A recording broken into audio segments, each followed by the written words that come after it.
أعوذ بالله من الشيطان الرجيم. بسم الله الرحمن الرحيم. ورفع أبويه على العرش وخروا له سجدا وقال يا أبت هذا تأويل رؤياي من قبل قد جعلها ربي حقا وقد أحسن بي إذ أخرجني من السجن وجاء بكم من البدو من بعد أن نزغ الشيطان بيني وبين إخوتي إن ربي لطيف لما يشاء إنه هو العليم الحكيم. صدق الله العلي العظيم. بسم الله الرحمن الرحيم. الحمد لله رب العالمين والصلاة والسلام على أشرف المرسلين وعلى آله وصحبه أجمعين ومن تبعهم بإحسان إلى يوم الدين. إن أريد إلا الإصلاح ما استطعت وما توفيقي إلا بالله عليه توكلت وإليه أنيب. رب اشرح لي صدري ويسر لي أمري واحلل عقدة من لساني يفقهوا قولي. ബഹുമാനരായ സഹോദരി സഹോദരന്മാരെ, അസ്സലാമു അലൈക്കും വറഹ്മത്തുള്ളാഹി വബറകാതുഹു. അല്ലാഹു സുബ്ഹാനഹു വ തആല നമ്മുടെ ഈ ഒത്തുചേരൽ അവന്റെ മാർഗത്തിലുള്ള ഒരു സാലിഹായ അമലായി സ്വീകരിക്കുമാറാകട്ടെ. വിശുദ്ധ ഖുർആൻ മനസ്സിലാക്കുകയും അത് ജീവിതത്തിൽ പകർത്തുകയും ചെയ്യുന്ന ആളുകളുടെ കൂട്ടത്തിൽ അള്ളാഹു നമ്മെ ഉൾപ്പെടുത്തി അനുഗ്രഹിക്കുമാറാകട്ടെ. സൂറ യൂസുഫ് ആയത്ത് നമ്പർ 100 ആയത്തിലെ സെക്കൻഡ് പാർട്ടാണ് ഇന്ന് നമ്മൾ പഠിക്കുന്നത്. അത് കഴിഞ്ഞ ആഴ്ച നമ്മൾ പറഞ്ഞത് നമ്മൾ ആവർത്തിക്കുന്നില്ല. അതിന്റെ സെക്കൻഡ് പാർട്ടിലേക്ക് ഡയറക്റ്റ് പോവുകയാണ്. അപ്പൊ ആദ്യം അതിന്റെ ഒരു അർത്ഥം നമുക്ക് മനസ്സിലാക്കാം. വഖദ് അഹ്സന ബി. അപ്പോ അദ്ദേഹം യൂസുഫ് അലൈഹിസ്സലാം മാതാപിതാക്കളെ സിംഹാസനത്തിൽ ഉയർത്തി, എന്നിട്ട് അവരെല്ലാവരും അദ്ദേഹം കാരണമായി സുജൂദിൽ വീണു. അങ്ങനെ യൂസുഫ് അലൈഹിസ്സലാം പറഞ്ഞു, ഇതാണ് അള്ളാഹു സുബ്ഹാനഹു വ തആല എൻ്റെ റബ്ബ്, എൻ്റെ സ്വപ്നത്തിൻ്റെ വ്യാഖ്യാനം, ആ സ്വപ്നം യാഥാർത്ഥ്യമാക്കി കാണിച്ചു തന്നിരിക്കുന്നു, ഇതാണ് ആ സ്വപ്നത്തിന്റെ വ്യാഖ്യാനം എന്ന് പറഞ്ഞതിന് ശേഷം അദ്ദേഹം പറയുന്നത് വഖദ് അഹ്സന ബി. ആ റബ്ബ്, എൻ്റെ റബ്ബ് എന്നാണല്ലോ നേരത്തെ പറഞ്ഞത്. വഖദ് അഹ്സന, അവൻ എനിക്ക് നന്മ ചെയ്തിരിക്കുന്നു, ബി എനിക്ക്. ഇത് അഖ്റജനി മിനസ്സിജ്നി, എന്നെ ജയിലിൽ നിന്ന് പുറത്തു കൊണ്ടുവന്നപ്പോൾ, അല്ലെങ്കിൽ ജയിലിൽ നിന്ന് എന്നെ പുറത്ത് കൊണ്ടുവരിക മുഖേന, എനിക്ക് ജയിൽ മോചനം നൽകുക മുഖേന അവൻ എനിക്ക് നന്മ ചെയ്തിരിക്കുന്നു. He has done me a great favour when he brought me out from the prison വജാഅ ബിക്കും മിനൽ ബദ്വി. അതോടൊപ്പം നിങ്ങളെല്ലാവരെയും അവൻ കൊണ്ടുവന്നു. ബദു എന്ന് പറഞ്ഞാൽ ഒരു ഓപ്പൺ ഏരിയയിൽ നിന്ന്, അതായത് നമ്മൾ പറയുമല്ലോ സാധാരണഗതിയിൽ ഈ ശരിക്കും ബദുക്കൾ എന്ന് പറയാറില്ലേ? ബദുക്കൾ എന്ന് പറഞ്ഞത് ആരെക്കുറിച്ചാണ്? ഗ്രാമീണരായിട്ടുള്ള ആളുകൾ. അവർക്ക് പ്രത്യേകിച്ച് വീടൊന്നും ഉണ്ടാവില്ല, നാടോടികളായിട്ടുള്ള ആളുകൾ. ശരിക്കും ഇവിടെ ബദു എന്ന് ഉദ്ദേശിക്കുന്നത് ഒരു അപരിഷ്കൃതമായ നാട് എന്ന് നമ്മൾ ഇന്നത്തെ മലയാള ഭാഷയിൽ പറയട്ടെ. വാസ്തവത്തിൽ ഒരു പരിഷ്കാരവുമായിട്ട് അതിന് ബന്ധമില്ല. ഒരു ഓപ്പൺ ഏരിയയിൽ നിന്ന് ഒരു എന്താ പറയാ, ആർക്കിടെക്ട് ബിൽഡിങ്ങുകളൊന്നും ഇല്ലാത്ത നാടോടികളായിട്ടുള്ള അങ്ങനത്തെ ഒരു പ്രദേശത്ത് നിന്ന് നിങ്ങളെ കൊണ്ടുവന്നു. അവൻ നിങ്ങളെ വരികയും ചെയ്തത് മുഖേന അവൻ എനിക്ക് നന്മ ചെയ്തിരിക്കുന്നു. മിൻ ബഅദി അൻ നസഗ ശൈത്താനു ബൈനി വ ബൈന ഇഖ്വതി.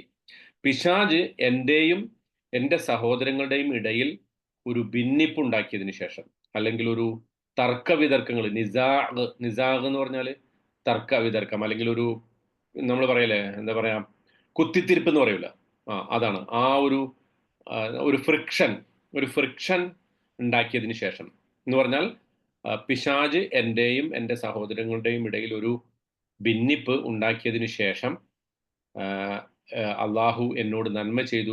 എങ്ങനെ? ഒന്ന്, എന്നെ പ്രിസണിൽ നിന്ന് കൊണ്ടുവന്നു, ജയിലിൽ നിന്ന് മോചിപ്പിച്ചു. രണ്ട്, നിങ്ങളെല്ലാവരെയും ആ ഒരു നാടോടി പ്രദേശത്ത് നിന്ന്, അല്ലെങ്കിൽ ഒരു നാട്ടിൻ പ്രദേശത്ത് നിന്ന്, നാട്ടിൻ പുറത്ത് നിന്ന് നിങ്ങളെ ഇതാ ഈ ഒരു നഗരമധ്യത്തിലേക്ക് കൊണ്ടുവരിക മുഖേന അള്ളാഹു എനിക്ക്, എൻ്റെ റബ്ബ് എന്നോട് നന്മ ചെയ്തിരിക്കുന്നു. ഇന്ന റബ്ബി ലത്തീഫുൻ ലിമാ യശാ. എൻ്റെ റബ്ബ് അവൻ ഉദ്ദേശിക്കുന്ന കാര്യങ്ങൾ വളരെ മൃദുവായി, വളരെ സൂക്ഷ്മമായി പ്ലാൻ ചെയ്യുന്നവരാണ്. ലത്തീഫിന് ഒരുപാട് അർത്ഥമുണ്ട്, നമുക്കത് വിശദീകരിക്കാം. പക്ഷെ ഇവിടെ നമുക്ക് വേണമെങ്കിൽ സൂക്ഷ്മമായി എന്ന് മലയാളത്തിൽ പറയാം. പക്ഷെ അത് ഒരിക്കലും അതിൻ്റെ അർത്ഥം ആവില്ല. കേട്ടോ. ലത്തീഫിന് ഒരുപാട് അർത്ഥ വിധാനങ്ങളുണ്ട്. അത് നമ്മൾക്ക് അതിനെക്കുറിച്ച് പറയാം. അപ്പോൾ എൻ്റെ റബ്ബ് വളരെ സൂക്ഷ്മമായി അവൻ ഉദ്ദേശിക്കുന്ന കാര്യങ്ങൾ പ്ലാൻ ചെയ്യുന്നവനാണ്. ഇന്നഹു ഹുവൽ അലീമുൽ ഹക്കീം. അവൻ എല്ലാം അറിയുന്നവനും എല്ലാറ്റിന്റെ പിന്നിലുള്ള യുക്തി മനസ്സിലാക്കി തരുന്നവനുമാണ്. മനസ്സിലാക്കുന്നവനും മനസ്സിലാക്കി തരുന്നവനുമാണ്. ഇതാണ് ആയത്തിന്റെ 2-ാം ഭാഗത്തിന്റെ ഏറ്റവും സുപ്രധാനമായ ഒരു ആശയം. അതൊരു പൊതുവായിട്ടുള്ള ആശയമാണ്. പക്ഷെ ഒരുപാട് സ്റ്റേറ്റ്മെന്റുകൾ ഇവിടെ നമുക്ക് ക്ലിയർ ആക്കേണ്ടതുണ്ട്. എന്ന് മാത്രമല്ല, വളരെ പ്രൊഫൗണ്ട് ആയിട്ടുള്ള ഒരുപാട് ലെസൺസ് നമ്മൾ എല്ലാ തവണയും പറയുന്ന പോലെ ഈ ആയത്തിന്റെ വിശദീകരണത്തിലും ഉണ്ട്. അതുകൊണ്ടാണ് നമ്മൾ ഈ ആയത്തിനെ 2ആക്കി ഭാഗിച്ചത്. ഇന്നും നമുക്ക് ഏതാണ്ട് ഒരു മണിക്കൂറോളം അതിനെക്കുറിച്ച് പറയേണ്ടി വരും. ഓക്കെ, അപ്പം ഇവിടെ നോക്കൂ, ആദ്യത്തെ ആ ഒരു പാർട്ട് ഈ യൂസുഫ് അലൈഹി സ്വലാമയുടെ ഒരു മോണോലോഗാണ് ഈ 2 ആയത്തുകൾ, 100ഉം 101ഉം ആയത്തുകളിൽ പറയുന്നത്. അപ്പൊ ഈ ആയത്തിന്റെ ഫസ്റ്റ് പാർട്ടിൽ അദ്ദേഹം പിതാവിനെയാണ് അഭിസംബോധന ചെയ്തത്, അല്ലെ? യാ അബതി എന്ന് പറഞ്ഞിട്ട്, യാ അബതി ഹാദാ തഅ്വീലു റുഇയായ മിൻ ഖബൽ. വളരെ മുമ്പേ ഞാൻ കണ്ട സ്വപ്നത്തിന്റെ വ്യാഖ്യാനമാണ് ഇത്. എൻ്റെ റബ്ബ് അത് സത്യമാക്കി പുലർത്തിയിരിക്കുന്നു എന്ന് പറഞ്ഞത് പിതാവിനെ, പരിപൂർണമായിട്ടും പിതാവിനെ അഭിസംബോധന ചെയ്ത് പറയാണ്. ഇപ്പൊ രണ്ടാമത് ഈ പറയുന്ന വഖദ് അഹ്സന ബി ഇത് അഖ്റജനി മിനസ് സിജ്നി വജാഅ ബിക്കും മിനൽ ബദ്വ്, നിങ്ങളെ എന്നെ ജയിലിൽ നിന്ന് പുറത്തു കൊണ്ടുവരിക മുഖേനയും നിങ്ങളെല്ലാവരെയും ആ നാട്ടിൻ പുറത്ത് നിന്ന് ഇവിടേക്ക് കൊണ്ടുവരികയും ചെയ്തത് മുഖേന എൻ്റെ റബ്ബ് എന്നോട് നന്മ ചെയ്തിരിക്കുന്നു എന്ന് പറയുന്നത് മൊത്തം ആ ഫാമിലിയെ, അദ്ദേഹത്തിന്റെ ബ്രദേഴ്സ്, അവരുടെ വൈഫ്, അവരുടെ കുട്ടികൾ, ചിലപ്പോൾ ഒരു പക്ഷേ നീസസ്, കസിൻസ്, എല്ലാവരെയും ഉൾപ്പെടുന്ന ആ ഒരു വലിയ ഫാമിലിയെ അഭിസംബോധന ചെയ്തിട്ട് പറയണം. അപ്പൊ ഇവിടെ ഒന്ന് ആലോചിച്ച് നോക്കൂ. അതായത് ആദ്യത്തെ ഒരു സംഗതി, ഒരുപാട് വർഷങ്ങൾക്ക് ശേഷം യൂസുഫ് അലൈഹി സ്വലാം തന്റെ പിതാവിനെ കണ്ടുമുട്ടാണ്. ആ പിതാവിനോട് പറയാൻ അദ്ദേഹത്തിന് ഒരുപാടുണ്ടാവും, അല്ലെ? എന്തൊക്കെ പറയാനുണ്ടാവും? സഹോദരങ്ങൾ തന്നോട് ചെയ്ത അതിക്രമങ്ങളെ കുറിച്ച് പറയാം. എങ്ങനെയാണ് ആ കിണറ്റിൽ ഞാൻ വീണത്, ആ കിണറ്റിലെ അവസ്ഥയെക്കുറിച്ച് പറയാം. കിണറ്റിൽ നിന്ന് ഞാൻ എങ്ങനെ എന്നെ ഒരു യാത്രാ സംഘം രക്ഷപ്പെടുത്തി, അവരെന്നെ ഒരു അടിമച്ചന്തയിൽ വിറ്റു, ആ അടിമച്ചന്തയിലെത്തുന്നത് വരെ ഞാൻ അനുഭവിച്ച പ്രശ്നങ്ങൾ, അതിനുശേഷം ആ പ്രഭുവിന്റെ കൊട്ടാരത്തിലേക്ക് പോയത്, ആ കൊട്ടാരത്തിൽ അനുഭവിച്ച പ്രശ്നങ്ങൾ, ഇതൊക്കെ പറയാം. പക്ഷേ അതൊന്നും പറയാതെ ആ എല്ലാ മോശപ്പെട്ട സംഗതികളൊക്കെ ഫോക്കസ് ചെയ്യുന്നതിന് പകരം ആ നെഗറ്റീവ് സംഗതികളൊക്കെ മാറ്റി നിർത്തിയിട്ട് യൂസുഫ് അലൈഹിസ്സലാം ഒരേ ഒരു നല്ല കാര്യമായിട്ട് എടുത്തു പറയുന്നത് എന്താ? അല്ലെങ്കിൽ അദ്ദേഹം പറയുന്നതിൽ ഏറ്റവും പ്രധാനപ്പെട്ട ഒരു പോയിന്റ് എന്താ? തന്നെ ജയിലിൽ നിന്ന് പുറത്തു കൊണ്ടുവന്ന അള്ളാഹുവാണ്, അവൻ എന്നോട് നന്മ ചെയ്തിരിക്കുന്നു, ഇഹ്സാൻ ചെയ്തിരിക്കുന്നു എന്ന് പറഞ്ഞാൽ ഒരു വേർഡ്സ് ഓഫ് ഗ്രാറ്റിറ്റ്യൂഡ്, നന്ദിയുടെ ഒരു വർത്തമാനം യൂസുഫ് അലൈഹി സ്വലാം പറയുന്നു. After all these years of suffering, അല്ലെ? ആ കിണറ്റിൽ വീണതിനെ കുറിച്ച് പറയാം, അല്ലെങ്കിൽ അടിമച്ചന്തയിലെ പ്രയാസങ്ങളെ കുറിച്ച് പറയാം. ഇതൊക്കെ പറയാം, അതൊക്കെ മറന്നിട്ട് പിതാവിനോട് പറയുന്ന ഒന്നാമത്തെ വാചകം അള്ളാഹു ഉദ്ധരിക്കുന്നത് അദ്ദേഹം ജയിലിൽ നിന്ന് പുറത്തു വന്നതിനെ കുറിച്ചാണ്. അപ്പോ അള്ളാഹു തനിക്ക് ചെയ്ത നന്മയെ കുറിച്ച് അദ്ദേഹം പറയുന്നു. ഓക്കെ, ആ കൊട്ടാരത്തിൽ വെച്ചിട്ട് സ്ത്രീകൾ തനിക്കെതിരെ ഗൂഢാലോചന നടത്തിയതും ഒക്കെ, അങ്ങനെ ഒരുപാട്, അല്ലെ? എത്രയോ വർഷങ്ങൾ അദ്ദേഹം ജയിലിൽ കഴിഞ്ഞിട്ടുണ്ട്. ആ ജയിലിൽ ഒറ്റയ്ക്കായിരുന്നു, അല്ലെ? ഒരു മിക്കവാറും സമയങ്ങളിൽ അദ്ദേഹം ഒറ്റയ്ക്കായിരുന്നു. പക്ഷെ അതിനെക്കുറിച്ച് ഒന്നും പറയാതെ അദ്ദേഹം ഇത് പറഞ്ഞതിന്റെ പിന്നിലുള്ള ലക്ഷ്യം എന്തായിരിക്കും, അല്ലെ? വഖദ് അഹ്സന ബി ഇത് അഖ്റജനി മിനസ്. വേറൊരു കാര്യം, എന്നെ ജയിലിൽ നിന്ന് പുറത്തു കൊണ്ടുവന്നതാണ് എടുത്തു പറയുന്നത്.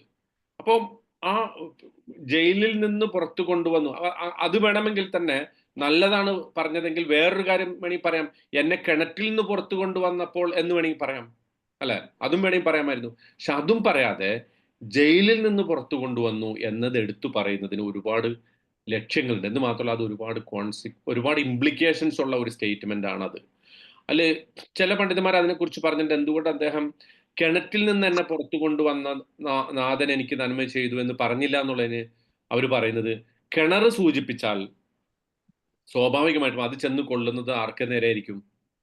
എന്നെ കിണറ്റിൽ നിന്ന് പുറത്തു കൊണ്ടുവന്നപ്പോൾ എൻ്റെ നാഥൻ എന്നോട് നന്മ ചെയ്തു എന്ന് പറഞ്ഞാൽ സ്വാഭാവികമായിട്ടും അത് ചെന്ന് കൊള്ളുന്നത് ആർക്കായിരിക്കും? സഹോദരങ്ങളുടെ നേരെ. ഷുവറാണ്, സഹോദരങ്ങൾക്ക് നേരെ. കാരണം അവരാണ് കിണറ്റിലിട്ടത്. പക്ഷേ യൂസുഫ് അലൈഹി സ്വലാം അവരോട് ആദ്യമേ പറഞ്ഞിട്ടുണ്ട്, എന്താ ലാ തസ്രീബ അലൈക്കുമുൽ യൗം. എന്താ തസ്രീബ് എന്ന് പറഞ്ഞാല്? ലാ തസ്രീബ അലൈക്കുമുൽ യൗം. എന്താ തസ്രീബ് എന്ന് പറഞ്ഞാൽ? നടപടിയുമില്ല. നിങ്ങൾക്കെതിരെ ഒരു കുറ്റവിചാരണ, ഒരു ഷെയ്മിങ്, നിങ്ങളെ മോശപ്പെടുത്തുന്ന, നിങ്ങളെ അധിക്ഷേപിക്കുന്ന, നിങ്ങളുടെ കുറ്റങ്ങളെ എടുത്തു പറയുന്ന ഒന്നുമില്ലാന്ന് ആദ്യമേ തന്നെ യൂസുഫ് അലൈഹി സ്വലാം പറഞ്ഞിട്ടുണ്ട്. അത് പറഞ്ഞ സ്ഥിതിക്ക് സഹോദരങ്ങളുടെ അഭിമാനത്തെ സംരക്ഷിക്കുന്നതിന് വേണ്ടിയിട്ടാണ് ആ കിണറിനെ കുറിച്ച് അദ്ദേഹം സൂചിപ്പിച്ചത്. എന്ന് മാത്രമല്ല, പിതാവിന് ഇപ്പോഴും അറിയില്ല. ഈ നിമിഷം വരെ പിതാവിന് അറിയില്ല. ഒരു പക്ഷേ ഇതിനു ശേഷം യൂസുഫ് അലൈഹി സ്വലാം പറയുമായിരിക്കും.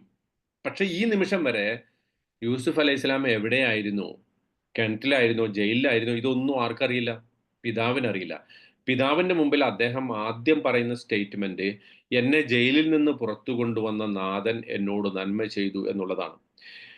അതുപോലെ തന്നെ മറ്റ് ഇമ്രാത്തുൽ അസീസിനെ സൂചിപ്പിക്കുന്ന ആ ഒരു സ്ലാൻഡർ, ഒരു ആരോപണത്തിൽ നിന്നും എന്നെ രക്ഷിച്ച നാഥന് നന്ദി എന്നും പറയുന്നില്ല. കാരണം എന്താ? അവരും പശ്ചാത്തപിച്ചിട്ടുണ്ട്. നമ്മൾ പറഞ്ഞനുസരിച്ച്, നമ്മൾ നേരത്തെ മനസ്സിലാക്കിയ അനുസരിച്ച് അവരും പശ്ചാത്തപിച്ചിട്ടുണ്ട്, അവരും മടങ്ങിയിട്ടുണ്ട്. ചില തഫ്സീറുകളിൽ കാണാം യൂസുഫ് അലൈഹി സ്വലാം പിന്നീട് ഈ സുലൈഖയെ വിവാഹം ചെയ്തു. അത് പക്ഷേ അത് സബ്സ്റ്റാൻഷിയേറ്റ് ചെയ്യുന്ന ഒന്നും നമുക്ക് ഖുറാനിൽ നിന്നോ സഹിഹായ ഹദീസുകളിൽ നിന്നോ നല്ല തഫ്സീറിന്റെ വളരെ ആധികാരികമായ വ്യാഖ്യാനങ്ങളിൽ നിന്നൊന്നും നമുക്ക് കാണാൻ സാധിക്കില്ല. പക്ഷെ അദ്ദേഹം വിവാഹിതനായിരുന്നു ഈ സമയത്ത് എന്ന് തൗറാത്തിൽ കാണാൻ പറ്റും. പക്ഷെ അതുപോലും, തൗറാത്ത് പോലും ഈ നേരത്തെ പറഞ്ഞ പ്രഭുപത്നിയെയാണ്, പിന്നെ മറ്റേ ആള് അയാൾ മരിച്ചുപോയി. അതിനുശേഷം ആ പൊസിഷനാണ് യൂസുഫ് അലൈഹി സ്വലാമിക്ക് കിട്ടിയത്. എന്നിട്ട് യൂസുഫ് അലൈഹി സ്വലാം അവരെ തന്നെ വിവാഹം ചെയ്തു എന്നാണ് ചില തഫ്സീറുകളുള്ളത്. പക്ഷെ there is no substantial evidence to stress or to underscore that point. ആ പോയിന്റിനെ ബലപ്പെടുത്തുന്ന ഒരു പ്രബലമായ തെളിവ് നമുക്ക് ലഭിക്കില്ല. അപ്പോൾ സ്വാഭാവികമായിട്ടും മനസ്സിലാക്കും, ഒരു പക്ഷെ അദ്ദേഹം ആ സമയത്ത് വിവാഹം കഴിച്ചിരിക്കാം, കുട്ടികളുണ്ടായിരിക്കാം. പക്ഷെ അതൊന്നും ഖുർആന്റെ പരാമർശത്തിൽ പെടാത്തതുകൊണ്ട് നമ്മൾ അതിൻ്റെ അകത്തേക്ക് ഡീറ്റെയിൽ ആയിട്ട് പോകുന്നില്ല. പക്ഷേ ഇവിടെ നമ്മൾ ശ്രദ്ധിക്കേണ്ട ഒരു പ്രധാനപ്പെട്ട പോയിന്റ് അതാണ്, ഈ മറ്റുള്ളവരെ കുറ്റപ്പെടുത്തുന്ന യാതൊരു വസ്തുതകളും അദ്ദേഹം വെളിപ്പെടുത്താതിരിക്കുന്നു. ഹൗ ഗ്രേറ്റ് അല്ലെ! എത്ര മഹത്തരമാണ്, എത്ര കുലീനമാണ് യൂസുഫ് അലൈഹി സ്വലാമയുടെ സ്വഭാവം. താൻ വിജയിച്ചു നിൽക്കുമ്പോൾ, താൻ ഒരു പവർഫുൾ ആയിട്ട് നിൽക്കുമ്പോൾ, തനിക്ക് അള്ളാഹു ചെയ്ത നന്മകളെ കുറിച്ച് പറയുമ്പോൾ, ആ പറച്ചിലിൽ പോലും മറ്റുള്ളവർക്ക് നേരെ ഒരു കൂരമ്പ്, ഒരു വിമർശനത്തിന്റെ ശരം, അവർക്ക് നേരെ വളരെ മൈന്യൂട്ടായിട്ടെങ്കിലും ഏതെങ്കിലും അർത്ഥത്തിലുള്ള ഒരു കുറ്റാരോപണം നടത്തരുത് എന്ന് അദ്ദേഹത്തിന് നിർബന്ധമുള്ളത് പോലെയാണ് ഇതെന്നാണ് നല്ലൊരു ശതമാനം തഫ്സീറിന്റെ ഗ്രന്ഥങ്ങളിൽ നമുക്ക് ഇതിനെക്കുറിച്ച് കാണാൻ സാധിക്കുക. ഓക്കെ, അപ്പോൾ സഹോദരങ്ങളെ കുറിച്ചോ മിനിസ്റ്ററുടെ വൈഫിനെ കുറിച്ചോ അതിനെക്കുറിച്ചോ ഒന്നും പറയാതെ അദ്ദേഹം പറയുന്നത് താൻ ജയിലിൽ നിന്ന് പുറത്തു വന്നു. ഒന്നത്, അതിന്റെ വിശദീകരണം തീർന്നിട്ടില്ല കേട്ടോ, അത് നമുക്ക് പിന്നീട് പറയേണ്ടതുണ്ട്. പിന്നെ രണ്ടാമത് പറയുന്ന സംഗതി എന്താ? And he brought all of you from മിനൽ ബദു. ആ നാട്ടിൻ പുറത്ത് നിന്ന്, വലിയ ബിൽഡിങ്ങുകളോ വലിയ കൊട്ടാരങ്ങളോ വലിയ റോഡുകളോ ഒന്നുമില്ലാത്ത ഒരു അപരിഷ്കൃതമായ പ്രദേശത്ത് നിന്ന്, ഒരു ബദുവിൻ ലൈഫിൽ നിന്ന് നിങ്ങളെ ഈ പരിഷ്കൃത ലോകത്തേക്ക് കൂട്ടിക്കൊണ്ടുവന്നു എൻ്റെ നാഥൻ. ഇത് രണ്ടും കൂടെ ചേർത്തിട്ടാണ്. അപ്പൊ അതിനു മുമ്പ് ഈ ബദു എന്നുള്ള പദം വരുന്നത് ബദായബ്ദു എന്ന അതാണ് അതിന്റെ ശരിക്കും ഒറിജിനൽ വെർബ്. ബദായബ്ദു എന്ന് പറഞ്ഞാല് വെളിപ്പെടുക എന്നർത്ഥം, എക്സ്പോസ് ആവുക. ഈ നാടോടികൾ നമ്മൾ പറയില്ലേ, നൊമാഡ്സിന് പറയുന്ന പേരാണ് ബദൂവിൻ. ഇംഗ്ലീഷിൽ അത്, അറബിയിൽ ബദൂ എന്ന് പറഞ്ഞതെന്നാണ് ബദൂവിൻ എന്നുള്ള ഇംഗ്ലീഷ് വാക്ക് ഉണ്ടായിട്ടുള്ളത്. ബദൂവിൻ അല്ലെ, എക്സ്പോസ്ഡ് എൻവയൺമെന്റിൽ ജീവിക്കുന്ന, തലക്കുമീതെ ഒരു കൂരയോ ഒരു മേൽക്കൂരയോ ഒന്നും ഇല്ലാതെ ഒരു സ്ഥലത്ത് ജീവിക്കും, കുറച്ച് കഴിയുമ്പോൾ അടുത്ത സ്ഥലത്തേക്ക് പോകും, പിന്നെ അടുത്ത സ്ഥലത്തേക്ക് പോകും, അങ്ങനെയുള്ളൊരു ജീവിതം. വാസ്തവത്തിൽ കനാനിൽ ഇവരുടെ ജീവിതം അങ്ങനെയായിരുന്നു. ഇവർ പ്രത്യേകിച്ച് നമുക്കറിയാം ആടിനെ മേയ്ക്കുന്ന ആളുകളാണ് അല്ലെ. യാക്കൂബ് നബി അലൈഹി ഇസ്ലാമിക്കും ഇവരുടെ മക്കൾക്കും ഒക്കെ അങ്ങനത്തെ ഒരു ആടിനെ മേയ്ക്കുന്ന ഒരു സ്വഭാവമാണ്. അപ്പൊ ഒരു നൊമാഡ്സ് ജീവിതമാണ് അവർ നയിച്ചിരുന്നത്. അപ്പൊ അങ്ങനത്തെ ഒരു അവസ്ഥയിൽ നിന്ന് നിങ്ങളെ അന്ന് ലോകത്തിന്റെ സിവിലൈസേഷന്റെ ക്യാപിറ്റൽ ആയ ഈജിപ്തിലേക്ക് കൊണ്ടുവന്നു, ആ ഔട്ട്സ്കേർട്സിൽ നിന്ന് നിങ്ങളെ കൊണ്ടുവന്നു. ഇത് രണ്ടും കണക്ട് ചെയ്ത് യൂസുഫ് അലൈഹി സ്വലാം പറഞ്ഞതിന്റെ ഉദ്ദേശം എന്തായിരിക്കും അല്ലെ? ആകെ രണ്ട് കാര്യം പറയുന്നത്. എൻ്റെ റബ്ബ് എന്നോട് നന്മ ചെയ്തു. ഒന്ന്, എന്നെ ജയിലിൽ നിന്ന് പുറത്തു കൊണ്ടുവന്നു. രണ്ട്, നിങ്ങളെ എല്ലാവരെയും ആ നാട്ടിൻ പുറത്ത് നിന്ന് ഈ നഗരമധ്യത്തിലേക്ക് കൊണ്ടുവന്നു. അപ്പൊ ആം, രണ്ട് കണക്ട് ചെയ്തതിന് പലതരം വ്യാഖ്യാനങ്ങളുണ്ട്. പല ഡയമെൻഷനിൽ അത് പറഞ്ഞിട്ടുണ്ട്. അതിൽ ഏറ്റവും കോമൺ ആയിട്ടുള്ള ഒരു വ്യാഖ്യാനം, ഒന്ന് പറയുന്നത്, അള്ളാഹു സുബ്ഹാനഹു വതആല എന്നെ ജയിലിൽ നിന്ന് പുറത്തു കൊണ്ടുവന്നതിലൂടെ എനിക്ക് നന്മ ചെയ്തു. അതുപോലെ തന്നെ ഒരു നന്മയാണ് ആ നാട്ടും പുറത്ത് നിന്ന് നിങ്ങളെ ഈ നാഗരിക പ്രദേശത്തേക്ക് കൊണ്ടുവന്നത്. അതും എനിക്ക് ചെയ്ത ഒരു നന്മയായിട്ടാണ് ആര് പറയുന്നത്? യൂസുഫ് അലൈഹി ഇസ്ലാം പറയുന്നത്. വാസ്തവത്തിൽ ആ നന്മ basically refer to their goodness, അല്ലെ? അവരുടെ, യാക്കൂബ് നബി അലൈഹി സ്വലാമയുടെയും ആ ഫാമിലി, മൊത്തം ജോയിന്റ് ഫാമിലിക്കുമാണ് നന്മ ചെയ്തത്. പക്ഷെ ആ നന്മ എന്റെയും നന്മയായിട്ട് യൂസുഫ് അലൈഹി സ്വലാം എടുത്തു പറയണം. ഇത് നമുക്ക് ഖുർആനിൽ അള്ളാഹു നമ്മളെ നമ്മളെ പഠിപ്പിച്ച ഒരു പ്രാർത്ഥനയുണ്ട്. സൂറത്തുൽ അഹ്കാഫിൽ നമ്മളെല്ലാവരെയും പിന്നെ പഠിപ്പിച്ച ഒരു പ്രാർത്ഥനയുണ്ട്. അതെന്താണ്? ആർക്കെങ്കിലും ഓർമ്മയുണ്ടോ? സൂറത്തുൽ അഹ്കാഫിൽ നമ്മളെ പഠിപ്പിച്ച ഒരു പ്രാർത്ഥന ആർക്കെങ്കിലും ഓർമ്മയുണ്ടോ? ولقد أحسنين ഏഹ് മാതാപിതാക്കളോട് നന്മ വസിയത്ത് ചെയ്യുന്ന ആ മാഷാ أخرجني അല്ലാഹ്, വെരി ഗുഡ്. അന്ന് അറബി പറ അത്. ربي أوزعني أن أخرجني أشكر مخرج صدقي. ആ മാഷാ അല്ലാഹ്. റബ്ബി ഔസിഅനി അൻ അഷ്കുറ നിഅമതക نعمتك അല്ലതി التي أنعمت അൻഅംത علي അലയ്യ വഅലാ وعلى വാലിദയ്യ والدي وأن وأن أعمل أعمل صالحا صالحا ترضاه وأصلح لي في وأصلح لي ذريتي إني تبت إليك وإني من المسلمين. അതായത് അതിന്റെ തുടക്കം, ആ പ്രാർത്ഥനയുടെ തുടക്കം, റബ്ബി ഔസിഅനി അൻ അഷ്കുറ നിഅമതക് അല്ലതി അൻഅംത അലയ്യ. എന്റെ റബ്ബെ, എനിക്ക് നീ തൗഫീക്ക് ചെയ്യണം, എനിക്ക് നീ ഉദവി നൽകണം, എനിക്ക് നീ സഹായം നൽകണം. എന്തിന്? അൻ അഷ്കുറ നിഅമതക അല്ലതി അൻഅംത അലയ്യ. നീ എനിക്ക് ചെയ്തു തന്ന അനുഗ്രഹങ്ങൾക്ക് നന്ദി കാണിക്കാൻ എന്നെ നീ പ്രാപ്തനാക്കണം. അതുപോലെ തന്നെ അലാ വാലിദയ്യ, എൻ്റെ മാതാപിതാക്കൾക്ക് ചെയ്ത നന്മയ്ക്കും എനിക്ക് നന്ദി ചെയ്യാൻ പറ്റണം എന്ന് പറഞ്ഞാൽ, ഇഫക്റ്റീവ്ലി നമ്മളിപ്പോൾ ആലോചിച്ച് നോക്കിയേ, നമുക്കൊരു നന്മ കിട്ടുന്നുണ്ടെങ്കിൽ അതിന്റെ ഏറ്റവും പ്രധാനപ്പെട്ട കാരണക്കാരായിരിക്കും? മാതാപിതാക്കളായിരിക്കും, അല്ലെ? കാരണം എന്താ? അവരാണ് നമ്മളെ ഈ ഭൂമിയിലേക്ക് കൊണ്ടുവന്നത്.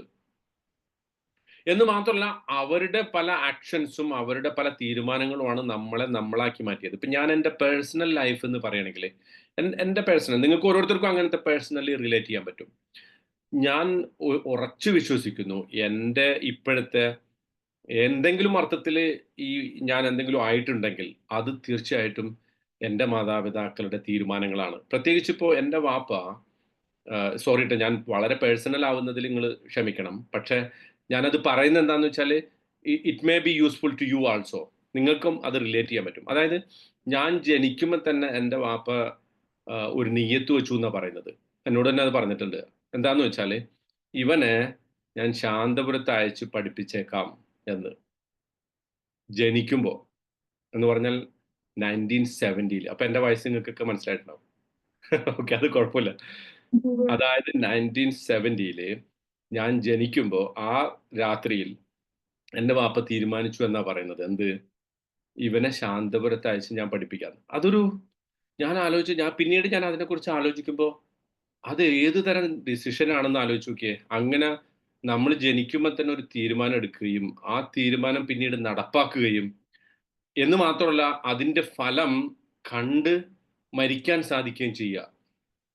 ഞാൻ എപ്പോഴും എൻ്റെ പിതാവിന് വേണ്ടി പ്രാർത്ഥിക്കുമ്പോൾ ഏറ്റവും നന്ദി ചെയ്ത് പ്രാർത്ഥിക്കുന്ന ഒരു പ്രാർത്ഥന അതാണ്. കാരണം വാസ്തവത്തിൽ എൻ്റെ വ്യക്തിപരമായ ജീവിതത്തിൽ ഏറ്റവും വലിയ ഒരു അനുഗ്രഹമായിട്ട് എനിക്ക് ഫീൽ ചെയ്തിട്ടുള്ളത് ആ തീരുമാനമാണ് വാപ്പയുടെ. നമുക്കൊന്നും അറിയില്ലല്ലോ.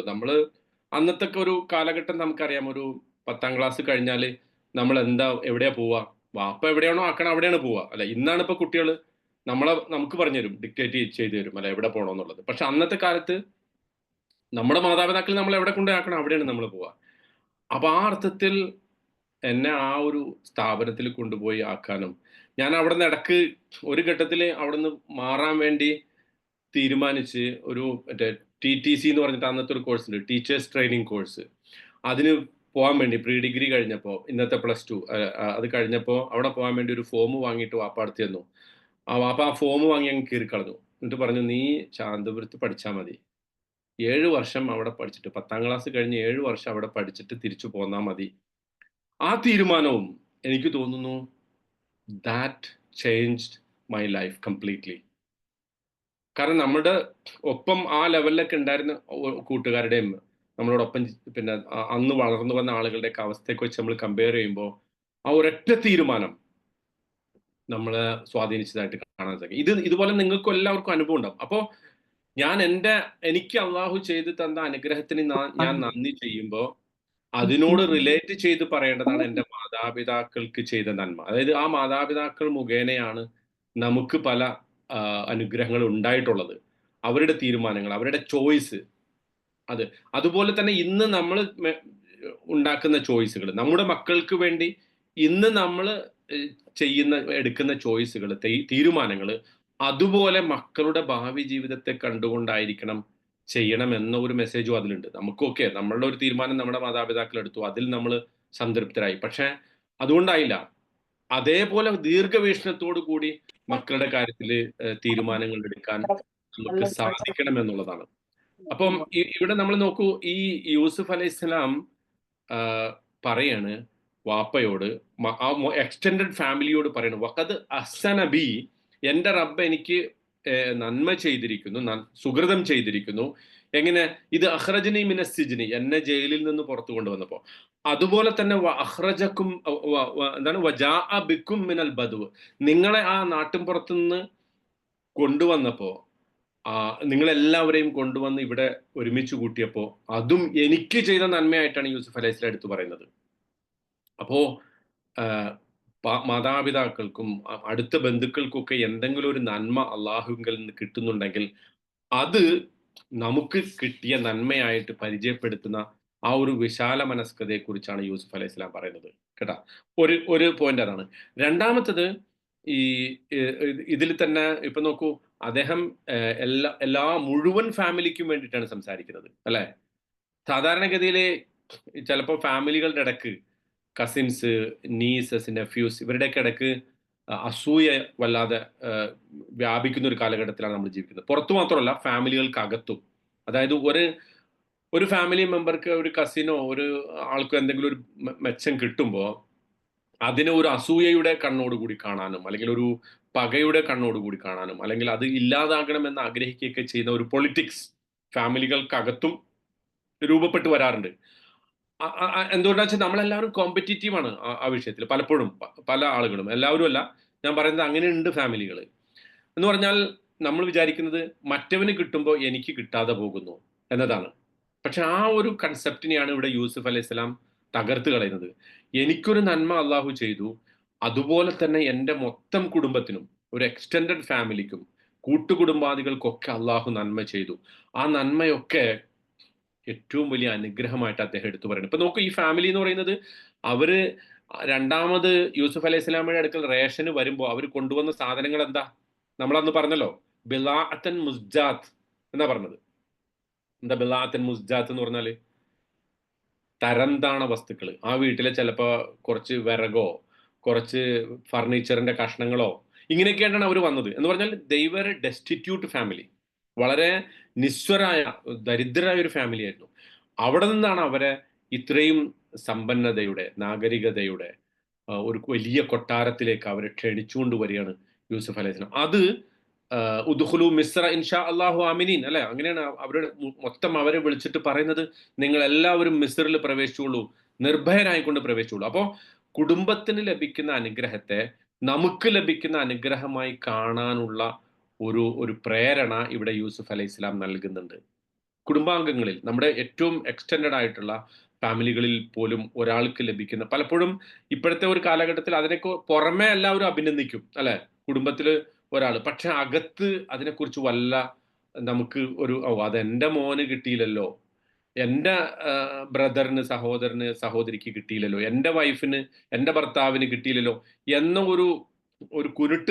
ഒരു കുനിഷ്ട് നമ്മുടെ മനസ്സിൽ തോന്നിയാൽ അവിടെ ഈ പറഞ്ഞ കൺസെപ്റ്റ് നമുക്ക് നഷ്ടപ്പെടും. ഈ പറഞ്ഞ ഒരു കുടുംബത്തോടുള്ള ഗുണകാംക്ഷയുടെ ആ മീനിങ് നമുക്ക് ഇല്ലാതാകും എന്നതാണ് പ്രധാനപ്പെട്ട കാര്യം. ഇനി മറ്റൊരു ഡയമെൻഷൻ ഇതിന്റെ തന്നെ, ഈ അഹ്സന ബി ഇത് അഖ്റജനി മിനസ് സിജ്നി വജാഅ ബിക്കും മിനൽ ബദ്വ് എന്നുള്ളതിന്റെ ഒരു കണക്ഷൻ, ഇത് തമ്മിലുള്ള ഒരു ലോജിക്കൽ കണക്ഷനെ കുറിച്ച് പറയുന്നത്, യൂസുഫ് അലൈഹിസ്സലാം ജയിലിൽ നിന്ന് പുറത്തു വന്നതാണ് ഇവിടെ എടുത്തു പറയുന്നത് അല്ലെ. ആ ജയിലിൽ നിന്ന് പുറത്തു വന്നതുകൊണ്ട് അദ്ദേഹത്തിന് ഉണ്ടായ ഏറ്റവും പ്രധാനപ്പെട്ട മെച്ചം എന്താന്ന് വെച്ചാൽ അദ്ദേഹത്തിന് മറ്റുള്ളവർക്ക് ഒരുപാട് നന്മ ചെയ്യാൻ ഒരു അവസരം കിട്ടി അല്ലെ. ജയിലിലായിരുന്നപ്പോൾ അദ്ദേഹം ആകെ 2 പേർക്കാണ് നന്മ ചെയ്തത് അല്ലെ. ആരാണത്? ജയിൽവാസികൾ. അദ്ദേഹത്തോടൊപ്പം ജയിലിൽ ഉണ്ടായിരുന്ന ആളുകൾക്ക് ഒരു സ്വപ്നം വ്യാഖ്യാനിച്ചു കൊടുത്തു. പക്ഷെ ജയിലിൽ നിന്ന് പുറത്തു വന്നപ്പോൾ ലക്ഷക്കണക്കിന് മനുഷ്യർ, ഈജിപ്തും അതിന് പരിസരത്തുള്ള കനാനും അതിനപ്പുറത്തുള്ള വലിയ ഭൂവിഭാഗത്തിലെ ആളുകൾക്ക് നന്മ ചെയ്യാൻ സാധിച്ചു. So that's an opportunity. അപ്പോൾ അതുകൊണ്ടാണ് അദ്ദേഹം ജയിലിൽ നിന്ന് പുറത്തു വന്ന സംഗതി പ്രത്യേകം എടുത്തു പറയുന്നത്. മനസ്സിലാവുന്നുണ്ടോ? എനിക്ക് ഒരുപാട് നന്മ ചെയ്യാനുള്ള ഒരു അവസരം കിട്ടി. അതുപോലെ തന്നെയാണ് ഈ ബ്രദേഴ്സിന് ഇതുവരെ അവര് ഒരു നന്മ ചെയ്യാൻ അവസരം ഇതുവരെ അവർക്ക് ലഭിച്ചിരുന്നില്ല. പക്ഷെ ഇപ്പോ ഈജിപ്തിലേക്ക് വരുന്നതോടുകൂടി ഇനി ഇവരുടെ ജീവിതവും മറിയാൻ പോവുകയാണ്. ഇവർക്കും ഒരുപാട് നന്മകൾ ചെയ്യാനുള്ള ഒരു അവസരം ലഭിക്കുകയാണ്. ഇതും എന്താണ്? നമ്മൾ സ്നേഹിക്കുന്നവർക്ക് നന്മ വരാൻ ആഗ്രഹിക്കുന്ന ഒരു പ്രവർത്തനം. ആർക്കും നരകം ആഗ്രഹിക്കരുത്. അവരൊക്കെ നമ്മളോട് എത്ര ദ്രോഹം ചെയ്ത ആൾക്ക് പോലും, നമ്മളോട് കടുത്ത ദ്രോഹം ചെയ്ത ആൾക്ക് പോലും, നമ്മളെ കൊല്ലാൻ പരിശ്രമിച്ചവർക്ക് പോലും അവരെ നരകത്തിൽ അള്ളാഹു ശിക്ഷിക്കട്ടെ എന്ന് പറയുന്നതിന് പകരം അവർക്ക് മാനസാന്തരം ഉണ്ടാകണം. അവർക്കും പിന്നീട് അവരുടെ പാപങ്ങളെ കഴുകിക്കളയുമാറുള്ള നന്മകൾ ചെയ്യാനുള്ള അവസരം ഉണ്ടാകണം. ഇപ്പൊ നോക്കൂ, ഈ ബ്രദേഴ്സ് അവരുടെ ഒരു പെർസ്പെക്റ്റീവിൽ ഒരു ഫിറഔനായിരുന്നല്ലോ, അല്ലെങ്കിൽ ഫിറൗന്മാരായിരുന്നല്ലോ അവരുടെ. കാരണം സ്വന്തം എട്ടും പൊട്ടും തിരിയാത്തൊരു ബാലനെ കിണറ്റിൽ കൊണ്ടുപോയിട്ടു, അവന്റെ സഹോദരനെ കഠിനമായി പീഡിപ്പിച്ചു. അങ്ങനെയുള്ള ആളുകൾക്ക് അവരിപ്പോ ഈ പശ്ചാത്താപ വിവശരായി ഇപ്പൊ എൻ്റെ അടുക്കൽ എത്തിച്ചതിലൂടെ അള്ളാഹു എന്ത് ചെയ്തിരിക്കുകയാണ്? അവർക്കും ഒരുപാട് നന്മകൾ, അവരുടെ പാപങ്ങളെ കഴുകിക്കളയാനും അങ്ങനെ ജീവിതം പരിവർത്തിപ്പിക്കാനുമുള്ള ഒരു അവസരം അവർക്ക് നൽകിയിരിക്കും. ഇതിന്ന് നമുക്ക് നൽകുന്ന പാഠം എന്താണെന്ന് വെച്ചാൽ, നമ്മളെ ദ്രോഹിച്ച ആളുകൾ, നമ്മളെ ബുദ്ധിമുട്ടിച്ച ആളുകൾ, നമ്മളെ ശപിച്ച ആളുകൾ, നമ്മളെ അവസരങ്ങൾക്ക് വിട്ടുകൊടുത്ത ആളുകൾ, അവരൊക്കെ അന്തിമമായി അവരുടെ കൂടി നന്മ ആഗ്രഹിക്കുക, അവർക്കും മാനസാന്തരം ഉണ്ടാകാനുള്ള ഒരു അവസരത്തിന് വേണ്ടി പ്രാർത്ഥിക്കുക, അതിന് പറ്റുന്ന ഒരു അവസരം കിട്ടുമ്പോൾ അത് ചെയ്തു കൊടുക്കുക. ഇതൊക്കെ ഏറ്റവും പ്രധാനപ്പെട്ട ഒരു സംഗതിയാണ്.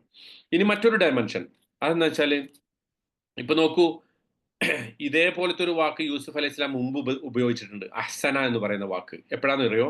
ആർക്കെങ്കിലും പറയാൻ പറ്റുമോ? ഇതേ അഹ്സന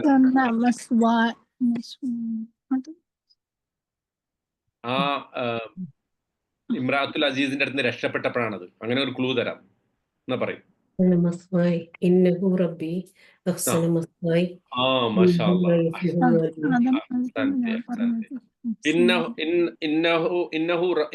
എന്താണ്? ഇന്നഹു റബ്ബി അഹ്സന മസ്വായ അല്ലെ. ഇന്നഹു റബ്ബി അഹ്സന മസ്വായ, എന്റെ റബ്ബ് മആദല്ലാ എന്ന് പറഞ്ഞിട്ടാണ് ആ സ്ത്രീയുടെ അടുത്ത് നിന്ന് രക്ഷപ്പെട്ട് ഓടുമ്പോ അദ്ദേഹം പറയുന്ന ഒരു വാക്കാണ് എന്ത്? വഖാലത് ഹൈതലക് ഖാല മആദല്ലാ ഇന്നഹു റബ്ബി അഹ്സന മസ്വായ, എൻ്റെ റബ്ബ് എനിക്ക് ഏറ്റവും നല്ല ഒരു വാസസ്ഥലം ഇവിടെ ഒരുക്കി തന്നു. ആ റബ്ബ് ചെയ്തു തന്ന അനുഗ്രഹത്തിനെതിരെ ഞാൻ പ്രവർത്തിച്ചാൽ അവൻ വിജയിക്കുകയില്ല. ഇന്നഹു ലാ യുഫ്ലിഹുൽ ലാലിമൂൻ എന്ന് പറഞ്ഞു അദ്ദേഹം. അപ്പോ ഒരു എക്സലന്റ് ഹൗസിംഗ് എനിക്ക് നൽകി എന്നതിനെ കുറിച്ചാണ് അന്ന് യൂസുഫ് അലൈഹി സ്വലാം പറഞ്ഞത്. പക്ഷെ ഇപ്പൊ നോക്കൂ, ഇപ്പൊ അദ്ദേഹത്തിന് അതിനേക്കാളും ബെറ്റർ ആയിട്ടുള്ള ഒരു ഹൗസിംഗ് അല്ലേ കിട്ടിയിട്ടുള്ളത്? ഒരു പാലസ് ആണ്. മറ്റതൊരു ഒരു പ്രഭുവിന്റെ കൊട്ടാരത്തില് ഒരു സെർവന്റ് ആയിട്ടുള്ള ഒരു അല്ല, അദ്ദേഹം അക്രിമി മസ്വാഹു എന്ന് അസീസ് പറഞ്ഞു പിന്നെ ഭാര്യയോട്. അങ്ങനെ പറയുന്ന സന്ദർഭത്തിൽ നല്ലൊരു ഹൗസിംഗ് ആണ് അദ്ദേഹത്തിന് ലഭിച്ചത്, ഒരു നല്ലൊരു വാസസ്ഥലം.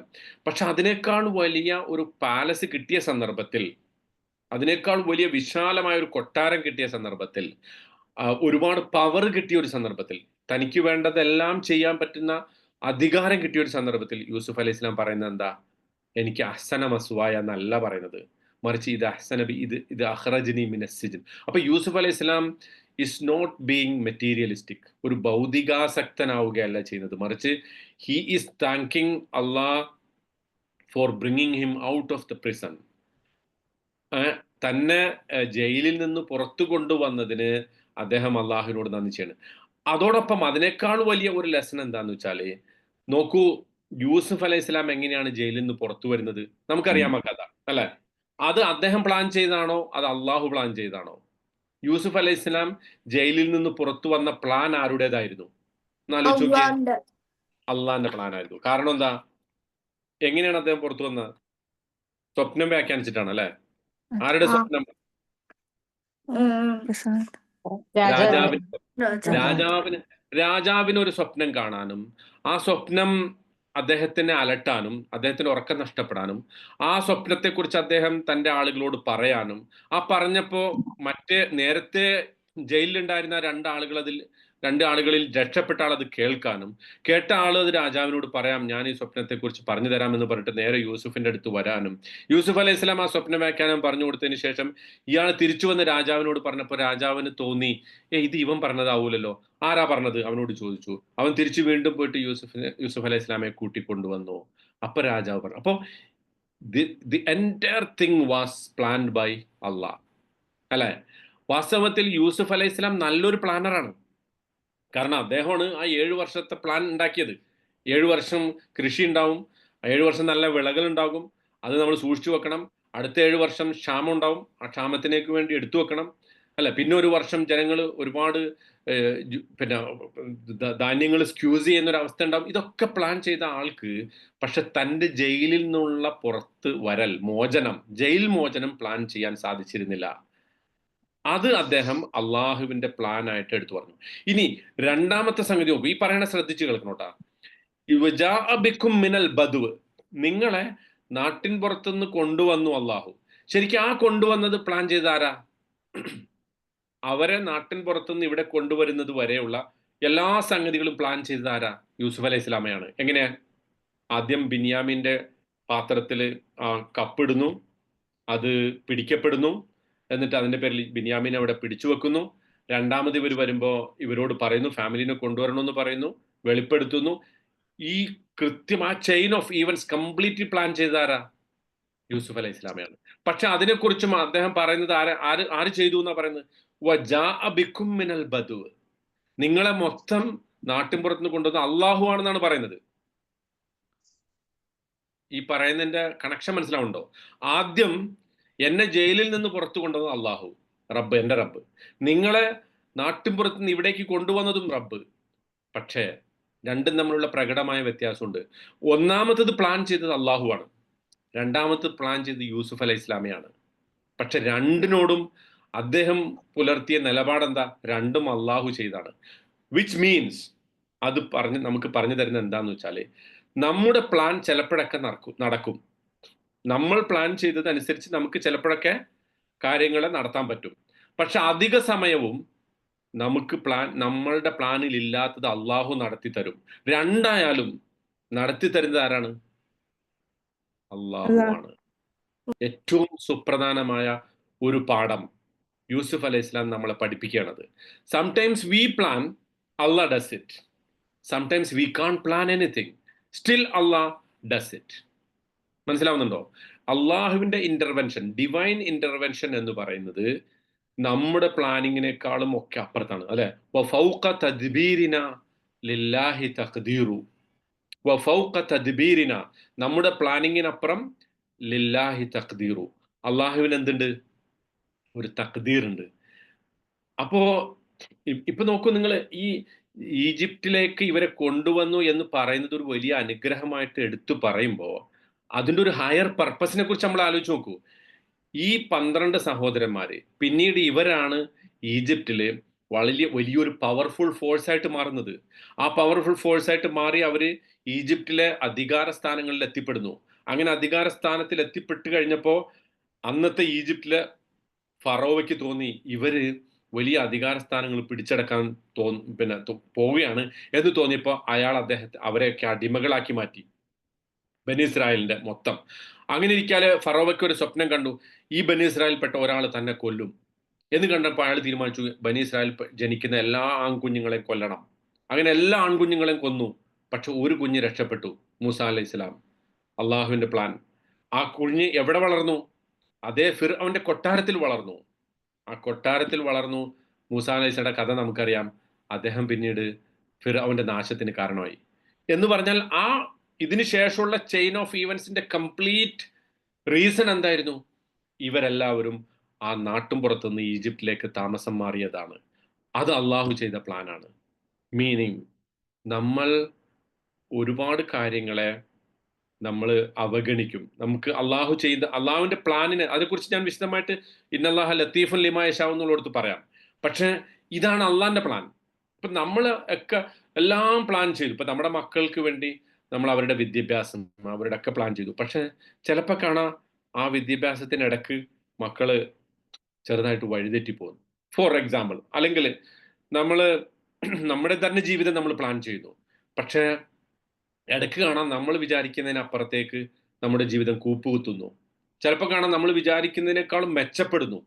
അപ്പൊ ഇതെല്ലാം രണ്ടായാലും നമ്മൾ ചെയ്ത പ്ലാൻ വിജയിച്ചാലും അള്ളാഹുവിന്റെ പ്ലാൻ വിജയിച്ചാലും രണ്ടും we have to attribute to Allah. ഇതെല്ലാം അള്ളാഹുവിന്റെ പ്ലാനിലേക്ക് വേണ്ടി നമ്മൾ എന്ത് ചെയ്യണം, മാറ്റി വെക്കണം എന്നതാണ് യൂസുഫ് അലൈഹി ഇസ്ലാം ഇവിടെ പറയുന്നത്. ഇപ്പൊ നോക്കൂ, ഈ യൂസുഫ് അലൈഹി ഇസ്ലാമയുടെ ഈ ഒരൊറ്റ ജയിൽ മോചനമാണ് അന്തിമമായിട്ട് മൂസ അലൈഹി ഇസ്ലാമയുടെ ആഗമനത്തിനും മൂസ അലൈഹി ഇസ്ലാമയ്ക്ക് തൗറാത്ത് കിട്ടാനും ആ തൗറാത്തിൽ വിശുദ്ധ ഖുർആനെ കുറിച്ച് പറയാനും ആ ഖുർആന്റെ അവതരണം അള്ളാഹു മുസ്ലിംസ് ലോകത്തെ മുഴുവൻ മനുഷ്യ സമൂഹത്തിനുമുള്ള ഒരു ഏറ്റവും വലിയ അനുഗ്രഹമായിട്ട് എടുത്തു പറയാനും, അല്ലെ, അർ റഹ്മാൻ അല്ലമൽ ഖുർആൻ, റഹ്മത്ത്, അള്ളാഹുവിന്റെ റഹ്മത്തിന്റെ അടയാളമായിട്ട് ഖുർആൻ പഠിപ്പിച്ചു തന്നു. കാരണം എന്താ, ആ ഖുർആനാണ് മുസദ്ദിഖൻ ലിമാ ബൈന യദൈഹി, മൂസ അലൈഹി ഇസ്ലാമിക്ക് കൊടുത്ത ആ തൗറാത്തിന്റെ തസ്ദീഖാണ്, അതിനെ സത്യപ്പെടുത്തിയിട്ടാണ് ഖുർആൻ ഇറങ്ങിയത്. അപ്പൊ ഇതൊക്കെ ലീഗസി ഓഫ് യൂസുഫ് അലൈഹി ഇസ്ലാമയുടെ ആ ഒരൊറ്റ പോയിന്റ്, അല്ലെ, ആ ജയിലിൽ നിന്ന് അദ്ദേഹം പുറത്തു വരികയും മൊത്തം കുടുംബത്തെ ഈജിപ്തിലേക്ക് കൊണ്ടുവരികയും ചെയ്ത ആ ഒരു സംഭവമാണ് ഇതെല്ലാം. ഇപ്പൊ നോക്കൂ, നമ്മൾ ഖുർആനിൽ തന്നെ തൗറാത്തിനെ പരിചയപ്പെടുത്തുന്ന എന്താ, ഉമ്മുൽ കിതാബ്, അല്ലെ, കിതാബുള്ള, ഫുർഖാൻ, ഹുദ, നൂർ. ഉമ്മുൽ കിതാബ് അല്ല, സോറി, കിതാബുള്ള, ഫുർഖാൻ, ഹുദ, നൂർ. ഖുർആനെ പരിചയപ്പെടുത്തിയ അതേ വാക്കുകൾ ഉപയോഗിച്ചിട്ട് തൗറാത്തിനെ അള്ളാഹു പരിചയപ്പെടുത്തിയിട്ടുണ്ട്. കിതാബുള്ള, നൂർ, ഹുദ, ഫുർഖാൻ, ഇതൊക്കെ തൗറാത്തിനെ പരിചയപ്പെടുത്തിയാണ്. എല്ലാം അള്ളാഹുവിങ്കിൽ നിന്നുള്ള വേദഗ്രന്ഥങ്ങളാണ്. അപ്പോൾ ബോത്ത് ഖുർആൻ ആൻഡ് തൗറാത്ത് ഇത് അള്ളാഹുവിന്റെ ഒരു ലോങ് ടേം പ്ലാനിന്റെ ഭാഗമായിക്കൊണ്ടാണ് യൂസുഫ് അലൈഹി ഇസ്ലാമയുടെ ലീഗസിയിൽ നിന്നാണ് ഇതൊക്കെ ഉണ്ടാകുന്നത്, including our own prophet Muhammad Mustafa സല്ലല്ലാഹു അലൈഹി വസല്ലം. അപ്പൊ ചരിത്രത്തിലെ ഏറ്റവും സുപ്രധാനമായ നിർണായകമായ ഒരു നിമിഷമായിരുന്നു എന്ത്, യൂസുഫ് അലൈഹി ഇസ്ലാം ജയിലിൽ നിന്ന് പുറത്തു വന്നു എന്നുള്ളത്. കണ്ടോ, അള്ളാന്റെ പ്ലാനിങ്ങിന്റെ ആ ഒരു സീക്വൻസ് നോക്കൂ നമ്മൾ. ഇതാണ് ഏറ്റവും പ്രധാനം. ഇതിനാണ് ആര് നന്ദി പറയുന്നത്, യൂസുഫ് അലൈഹി ഇസ്ലാം നന്ദി പറയുന്നത്. He shows gratitude for everything, not only bringing him from jail but bringing the people, his own family, extended family, from the wilderness to the civilised capital of Egypt. Okay, അന്നത് ഇനി അതായത് ഒരു പുതിയ, അതായത് ഭൂതകാലത്തെക്കുറിച്ച് പറയുകയും ഒരു വലിയ പ്രതീക്ഷാനിർഭരമായ ഒരു ഭാവിയെക്കുറിച്ച് സൂചിപ്പിക്കുകയും ചെയ്യുന്ന രണ്ട് എന്താ പറയാ, ഒരു സമഞ്ജസമായ സമ്മേളനത്തെക്കുറിച്ചാണ് അദ്ദേഹം പറയുന്നത്. ഇനി മറ്റൊരു ഡയമെൻഷൻ കൂടി ഇതിനുണ്ട്. അതായത് യൂസുഫ് അലൈഹി ഇസ്ലാമെ കുറിച്ച് നമ്മൾ ആലോചിച്ച് നോക്കൂ. ഈ കഴിഞ്ഞ വർഷങ്ങളൊക്കെ അദ്ദേഹം ഒറ്റപ്പെട്ടാണ് ജീവിച്ചത്, അല്ലെ. അദ്ദേഹത്തിന് ഒരു പക്ഷേ ഇപ്പൊ ഫാമിലി ഉണ്ടായിട്ടുണ്ടാവും ഈജിപ്തിൽ എത്തിയതിനു ശേഷം. പക്ഷെ അതിനു മുമ്പ് ഹി വാസ് ഓൺ അലോൺ, അല്ലെ, ഓൺ ഹിസ് ഓൺ. സൈക്കോളജിക്കലി ഒക്കെ അദ്ദേഹം ഏറ്റവും ഒരൊറ്റ ഇൻഡിവിജ്വൽ ആയിട്ട് ജീവിച്ച ഒരു കാലമായിരുന്നു. He has been lonely. പക്ഷെ ഇപ്പോ അദ്ദേഹത്തിന് മുഴുവൻ ഫാമിലിയും ഒന്നിച്ചു വന്നിരിക്കുന്നു, അല്ലെ. ഇതുവരെ അദ്ദേഹം ഒറ്റയ്ക്കായിരുന്നു. ഭാര്യ ഉണ്ടായിട്ടില്ല, മക്കൾ ഉണ്ടായിട്ടില്ല, ബ്രദേഴ്സ് ഉണ്ടായിട്ടില്ല, പാരൻസ് ഉണ്ടായിട്ടില്ല, സോഷ്യൽ കണക്ഷൻസ് ഉണ്ടായിട്ടില്ല. അങ്ങനത്തെ ഒരു ജീവിതത്തിൽ നിന്ന് ഇവിടെ എല്ലാവരും ഉള്ള ഒരു റിലേഷൻഷിപ്പിലേക്ക് വരുന്നു. അപ്പൊ നമുക്കും നമ്മൾ ഇപ്പൊ നമ്മൾ ആലോചിച്ച് നോക്കി, ഇതിൽ ഏറ്റവും ഇൻട്രസ്റ്റിംഗ് ആയിട്ട് ഒരു പോയിന്റ് വെച്ചാൽ ഒരു കുട്ടീനെ കാണാതായി എന്ന് വിചാരിച്ചു, കിഡ്നാപ്ഡ് അല്ലെങ്കിൽ മിസ്സിങ്. ആ കുട്ടീനെ കണ്ടു കിട്ടിയാൽ എന്താ ചെയ്യുക, ആ കുട്ടിയെ തിരിച്ച് വീട്ടിലെത്തിക്കുകയാണ് ചെയ്യുക, അല്ലെ. കുട്ടിയെ കണ്ടു കിട്ടിയാൽ തിരിച്ച് വീട്ടിലെത്തിക്കും. പക്ഷെ ഇവിടെ സംഭവിച്ചെന്താ, കുട്ടി എവിടെയാണുള്ളത് അവിടെ ഇരുന്നു. മൊത്തം ഫാമിലിയെ കുട്ടിയുടെ അടുത്തേക്ക് എത്തിച്ചു അള്ളാഹു. മനസ്സിലാവുണ്ടോ നിങ്ങൾക്ക് പറയണ?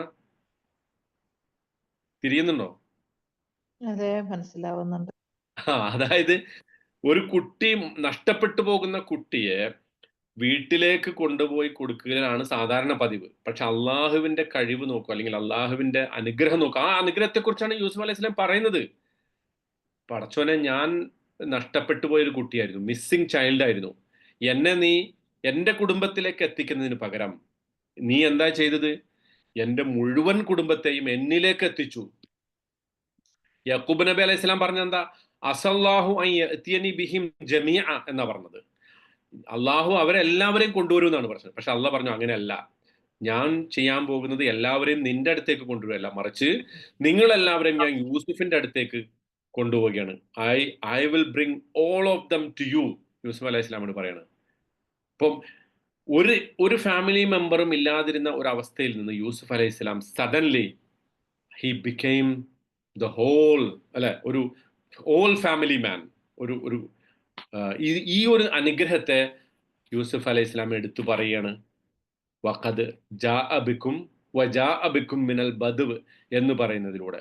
ഇനി മിൻ ബഅദി അൻ നസഗ ശൈത്താനു ബൈനി വബൈന ഇഖ്വതി, എന്റെയും എൻ്റെ സഹോദരങ്ങളുടെ ഇടയിലും പിശാജ് ഒരു കുത്തിത്തിരിപ്പ് ഉണ്ടാക്കിയതിനു ശേഷം. നസഗ എന്ന് പറഞ്ഞ അതാണ്. ശരിക്കും നസഗയുടെ അർത്ഥം പറയുകയാണെങ്കിൽ തഅന്, വക്കർ, പിന്നെ അങ്ങനെ ഒരുപാട് അറബി പദങ്ങൾ കാണാൻ പറ്റും. അതായത് ഒരു ക്രിറ്റിസൈസ് ചെയ്യണതിന് പറയും, ഒരാളെ തള്ളിയിടുന്നതിന് പറയും, ഒരാളെ ബുള്ളിങ് ചെയ്യണതിന് പറയും, ഒരാളെ ഒരു കുന്തം കൊണ്ട് കുത്തുന്നതിന് പറയും, ഡിസ്റ്റർബൻസ് ഉണ്ടാക്കണതിന് പറയും. ഇങ്ങനെയൊക്കെ പറയാവുന്ന ഒരു പദമാണ് നസഗ എന്ന് പറയുന്നത് കേട്ടോ. അങ്ങനെ ഒരുപാട് മീനിങ്ങുള്ള ഒരു പദമാണ്. അപ്പൊ ഇവിടെ യൂസുഫ് അലൈഹി സ്വലാം പറയുന്നത് എന്താ? പിശാജ് എൻ്റെയും എൻ്റെ സഹോദരങ്ങളുടെയും ഇടയിൽ ഒരു ഡിവിഷൻ ക്രിയേറ്റ് ചെയ്തതിന് ശേഷം, ഒരു അകൽച്ച ഉണ്ടാക്കിയതിന് ശേഷം, ഒരു കുത്തിത്തിരിപ്പ് ഉണ്ടാക്കിയതിന് ശേഷം അള്ളാഹു ഞങ്ങളെല്ലാവരെയും ഇതുപോലെ ഒരുമിച്ച് കൂട്ടി. അപ്പൊ ഇതിൽ വളരെ സുപ്രധാനമായ ഒരു സംഗതിയാണ്. അതെന്താന്ന് വെച്ചാല്, നമ്മളിപ്പോ പറയാണ് നമ്മുടെ ഒരു ബ്രദറായിട്ടോ അല്ലെങ്കിൽ നമ്മുടെ ഏറ്റവും അടുത്ത ഫാമിലി മെമ്പറായിട്ടോ ഒരു തർക്കം ഉണ്ടായി. എന്നിട്ട് നമ്മൾ പിണക്കത്തിന് ശേഷം നമ്മൾ യോജിക്കുമ്പോൾ എന്താ നിങ്ങൾ തമ്മിൽ ഉണ്ടായെന്ന് ചോദിച്ചപ്പോൾ നമ്മൾ പറയാണ്, അതൊന്നുമില്ല, ഞങ്ങളുടെ ഇടയിൽ പിശാജ് ഒരു കുത്തിത്തിരിപ്പ് ഉണ്ടാക്കി, ഇപ്പൊ ഞങ്ങൾ യോജിച്ചു എന്ന് പറഞ്ഞാൽ ആ സ്റ്റേറ്റ്മെന്റിന്റെ മാന്യത ആലോചിച്ച് നോക്കൂ. നമ്മൾ എന്ത് ചെയ്യുന്നില്ല? നമ്മൾ ആ പിണങ്ങിയ സഹോദരനെ ഒരു നിലക്കും കുറ്റപ്പെടുത്തുന്നില്ല, മറിച്ച് നമ്മൾ കുറ്റപ്പെടുത്തുന്ന ആരെയാ? പിശാചിനെയാണ്. പക്ഷെ അന്തിമമായിട്ട് നമ്മളെ കൂടി കുറ്റപ്പെടുത്തുകയാണ്. ഇവിടെ നോക്കൂ, യൂസുഫ് അലൈഹി സ്വലാം ഉപയോഗിച്ച പദം എന്താ? മിൻ ബഅദി അൻ നസഗ ശൈത്വാനു ബൈനി വബൈന ഇഖ്വതി, എന്റെയും സഹോദരങ്ങളുടെയും ഇടയിൽ. എന്നെ എന്നാണ് ആദ്യം പറഞ്ഞത്.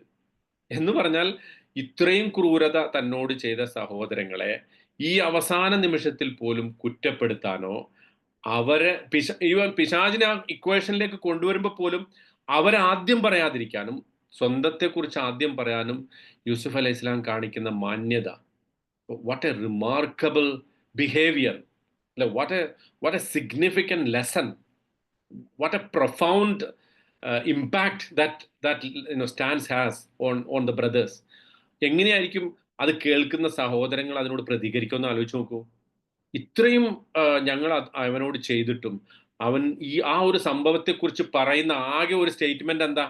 കിണറ്റിലിട്ടുന്നോ, ഞങ്ങളെ പരസ്പരം അകറ്റാൻ വേണ്ടി ബുദ്ധിമുട്ടിച്ചെന്നോ ഒന്നുമല്ല പറയുന്നത്, മറിച്ച് എൻ്റെയും എൻ്റെ സഹോദരങ്ങളുടെ ഇടയിൽ പിശാച് ഒരു കുഴപ്പമുണ്ടാക്കി. അങ്ങനെ കുഴപ്പമുണ്ടാക്കിയെങ്കിലും അൾട്ടിമേറ്റ്ലി ദ ഡെവിൾ ഫെയിൽഡ്, അല്ലെ, പിശാജ് ഫെയിലായി. കാരണം എന്താ? പിശാജ് പരാജയപ്പെട്ടു എന്നുള്ളതിന് തെളിവെന്താ? അങ്ങനെയൊക്കെ ഉണ്ടായിട്ടും ഞങ്ങളിതാ ഇപ്പോൾ ഒരുമിച്ചിരിക്കുന്നു. ഞങ്ങളിതാ ഇപ്പോൾ ഒരു വലിയ കൂട്ടുകുടുംബമായിട്ട് ആ റബ്ബ് ചെയ്ത അനുഗ്രഹത്തെക്കുറിച്ച് പറയുന്നു ഞങ്ങൾ. So that's A marvellous statement, അല്ലെ?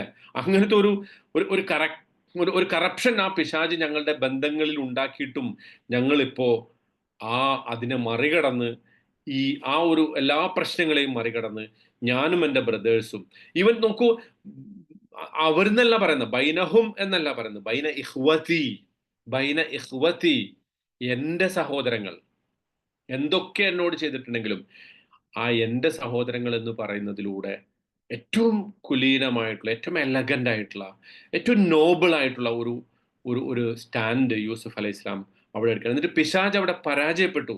Because we all are here.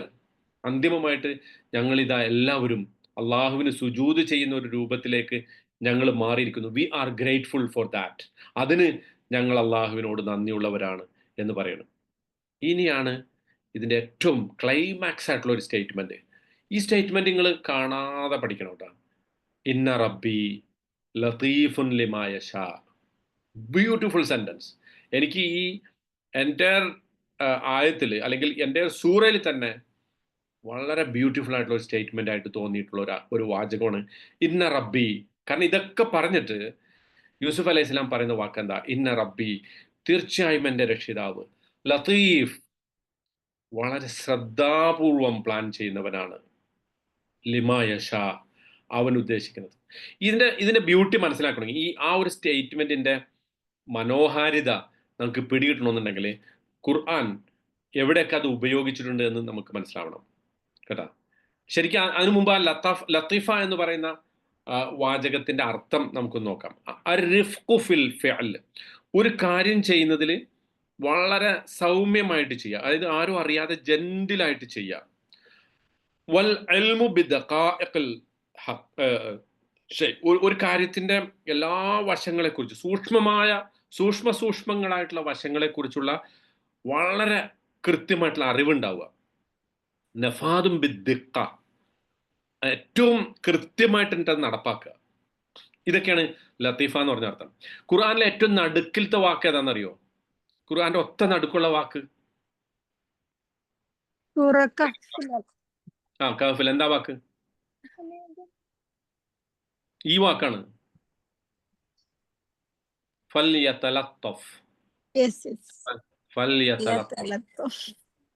ആര് പറയുന്നതാ? ആ ഗുഹാവാസികള് പിന്നെ ഉറങ്ങി എഴുന്നേറ്റു അല്ലെ, 309 വർഷം ആണെന്ന് പറയപ്പെടുന്നു. അവർ ഉറങ്ങി എണീറ്റു. സൂറത്തുൽ കഹ്ഫ് പഠിക്കുമ്പോൾ നമുക്ക് വിശദമായി പഠിക്കാം. അവർ ഉറങ്ങി എഴുന്നേറ്റപ്പോൾ അവർ ഭക്ഷണത്തിന് വേണ്ടി ഒരാളെ പറഞ്ഞയച്ചു പുറത്തേക്ക്. അപ്പൊ പറഞ്ഞു, നിങ്ങൾ ഭക്ഷണത്തിന് പോകുന്ന ആളോട് പറഞ്ഞു, വല്യ തലത്തഫ്, നീ എന്ത് ചെയ്യണം? വളരെ സെറ്റിലായിട്ട് പോകണം, ജെന്റിലായിട്ട് പോകണം, വല്ല ഒച്ചപ്പാടൊന്നും ഉണ്ടാക്കരുത്, ആരും അറിയരുത്, നമ്മളെക്കുറിച്ചൊന്നും അറിയരുത്, അങ്ങനെ ഒരു എന്തല്ല ഡിസ്ക്രീറ്റ് ആയിട്ട് പോകണം എന്ന് പറയാൻ വേണ്ടി ഉപയോഗിച്ച വാക്കാണെന്ത്?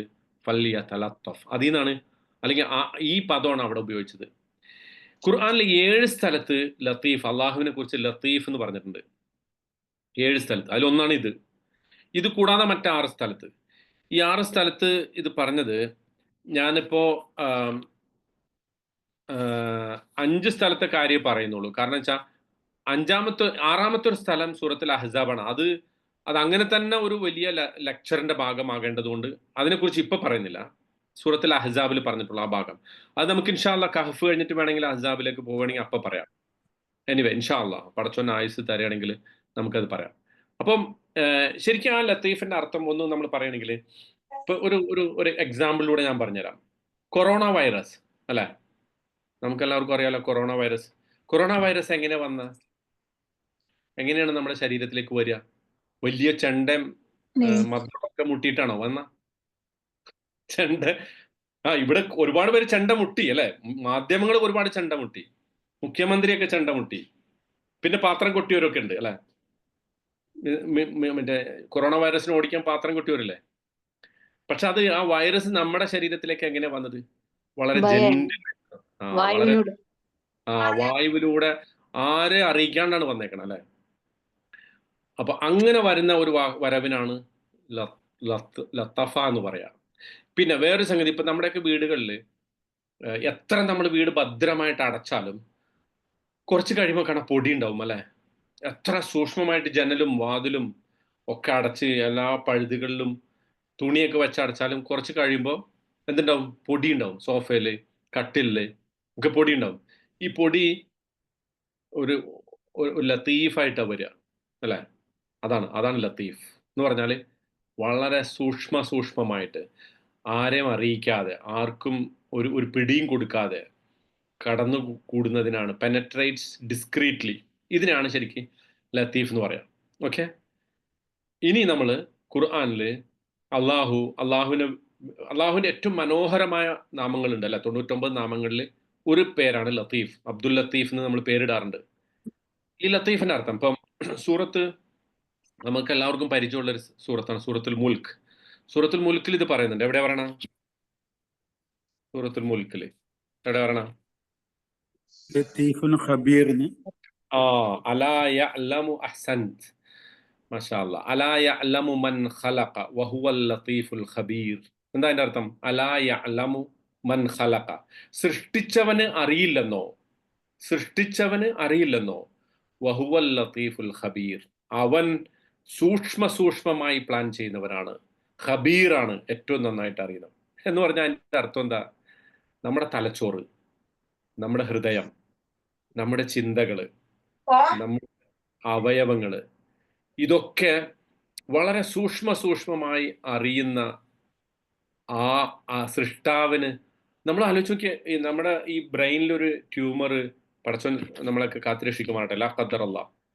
പക്ഷെ ബ്രെയിൻ ട്യൂമർ ഒക്കെ ഉണ്ടാകുമ്പോൾ സർജറി ചെയ്യുന്ന, അല്ലെങ്കിൽ ബ്രെയിനിൽ എന്തെങ്കിലും ഒരു പ്രശ്നം ഉണ്ടായിട്ട് സർജറി ചെയ്യുന്ന ഒരു ഡോക്ടർ എത്ര സൂക്ഷ്മമായിട്ട് വേണം അത് ചെയ്യാൻ. കാരണം ആ ബ്രെയിനിന്റെ ആ ട്യൂമർ മാത്രം എടുത്ത് മാറ്റാനേ പറ്റുള്ളൂ. അതിന്റെ അപ്പുറത്തേക്ക് ഇപ്പുറത്തേക്ക് ഒരു ഇഞ്ചോ അല്ലെങ്കിൽ ഒരു ഇഞ്ചിന്റെ 100-ൽ 1 അംശമോ ആ കത്തി ഒന്ന് തെറ്റിയാൽ അതോടുകൂടി ഒന്നുകിൽ രോഗി മരിക്കും, അല്ലെങ്കിൽ രോഗി പെർമനന്റ്ലി ഡിസ്മെമ്പേർഡ് ആവും, അല്ലെ? പക്ഷേ ഇത്ര മനോഹരമായി ഈ ബ്രെയിനിനെ സംവിധാനിച്ച ഒരു സൃഷ്ടാവിനെ കുറിച്ച് നമ്മൾ പറയുന്നു. നമ്മളെന്ന് പറഞ്ഞാൽ മനുഷ്യന്മാർ പറയുന്നു അങ്ങനെ ഒരു സൃഷ്ടാവേ ഇല്ല. ചിലർ പറയും ഇനി ഉണ്ടെങ്കിൽ തന്നെ അവനൊന്നും അറിഞ്ഞുകൂടാ, അവൻ ഈ ഭൂമിയിലെ കാര്യങ്ങളൊന്നും അവൻ അറിഞ്ഞുകൂടാ, ഇതൊക്കെ ഇങ്ങനെ തന്നെ ഉണ്ടായിക്കൊണ്ടിരിക്കുന്നതാണ് എന്നൊരു വിഭാഗം മനുഷ്യന്മാർ വിശ്വസിക്കുന്നു. അതിനെക്കുറിച്ചാണ് അള്ളാഹ് പറഞ്ഞത്, അലാ യഅലമു മൻ ഖലഖ. സൃഷ്ടിച്ചവൻ അറിയില്ലെന്നോ? വഹുവൽ ലത്തീഫുൽ ഖബീർ. അവനാണ് നിങ്ങളെ പ്ലാൻ ചെയ്തത്. നമ്മളിപ്പോ വലിയ വലിയ വർത്താനം ആർട്ടിഫിഷ്യൽ ഇന്റലിജൻസിനെ കുറിച്ച് പറയാറുണ്ടല്ലോ, അല്ലെ? AI എന്ന് പറഞ്ഞാൽ നമ്മൾ പറഞ്ഞേക്കണം എന്താ? ആർട്ടിഫിഷ്യൽ. പക്ഷെ വേറൊരു AI ഉണ്ട്. ആ AIനെ കുറിച്ച് നമ്മൾ ആരും പറയാറില്ല. അതെന്താ? ആർട്ടിഫിഷ്യൽ ഇന്റലിജൻസ് ഒരു AI ആണ്. വേറൊരു AI ഉണ്ട്. അതേത് ഇന്റലിജൻസാ? Almighty intelligence. Almighty intelligence. ആ ഇന്റലിജൻസിനെ കുറിച്ച് നമുക്ക് ആർക്കൊന്നും. AI driven car, Tesla, Elon Musk ഉണ്ടാക്കിയ കാറ് ബ്യൂട്ടിഫുൾ ആയിട്ട് ഓടും, ഓട്ടോ പൈലറ്റ് ആണ്, സിഗ്നൽ കണ്ടാൽ നിൽക്കും, വേറൊരു വണ്ടിന്റെ മുട്ടൂല. അതൊക്കെ നമുക്ക് ഭയങ്കര അത്ഭുതമാണ്. പക്ഷേ പടച്ചോന്റെ AI കൊണ്ട് നമ്മളിങ്ങനെ ജീവിക്കുന്നത്, നമ്മുടെ ഹൃദയം രക്തം പമ്പ് ചെയ്യുന്നത്, നമ്മുടെ ശരീരത്തിലെ 50 ട്രില്യൺ സെല്ലുകൾ വർക്ക് ചെയ്യുന്നത്, കോടാനുകോടി ന്യൂറോണിന്റെ നെറ്റ്വർക്ക്, ഇതൊന്നും നമ്മൾ കാണുന്നില്ല. ആ AIനെ കുറിച്ച് ചിന്തിക്കാനോ ആ AIനെ കുറിച്ച് മനസ്സിലാക്കാനോ നമുക്ക് ഒരു നേരമില്ല. നമ്മൾ മനുഷ്യന്മാരുണ്ടാക്കിയ ഒരു ചാറ്റ് GPT എന്തെങ്കിലും ഒന്ന് ടൈപ്പ് ചെയ്യുമ്പോഴേക്കും നമുക്ക് ഭയങ്കര അത്ഭുതമാണ്. ഇതെങ്ങനെ സാധിക്കുന്നു, അല്ലെ? അത്ഭുതമാണ് നമുക്ക്. അതാണ് അള്ളാഹ് ചോദിക്കണം, അലാ യഅലമു മൻ ഖലഖ വഹുവൽ ലത്തീഫുൽ ഖബീർ.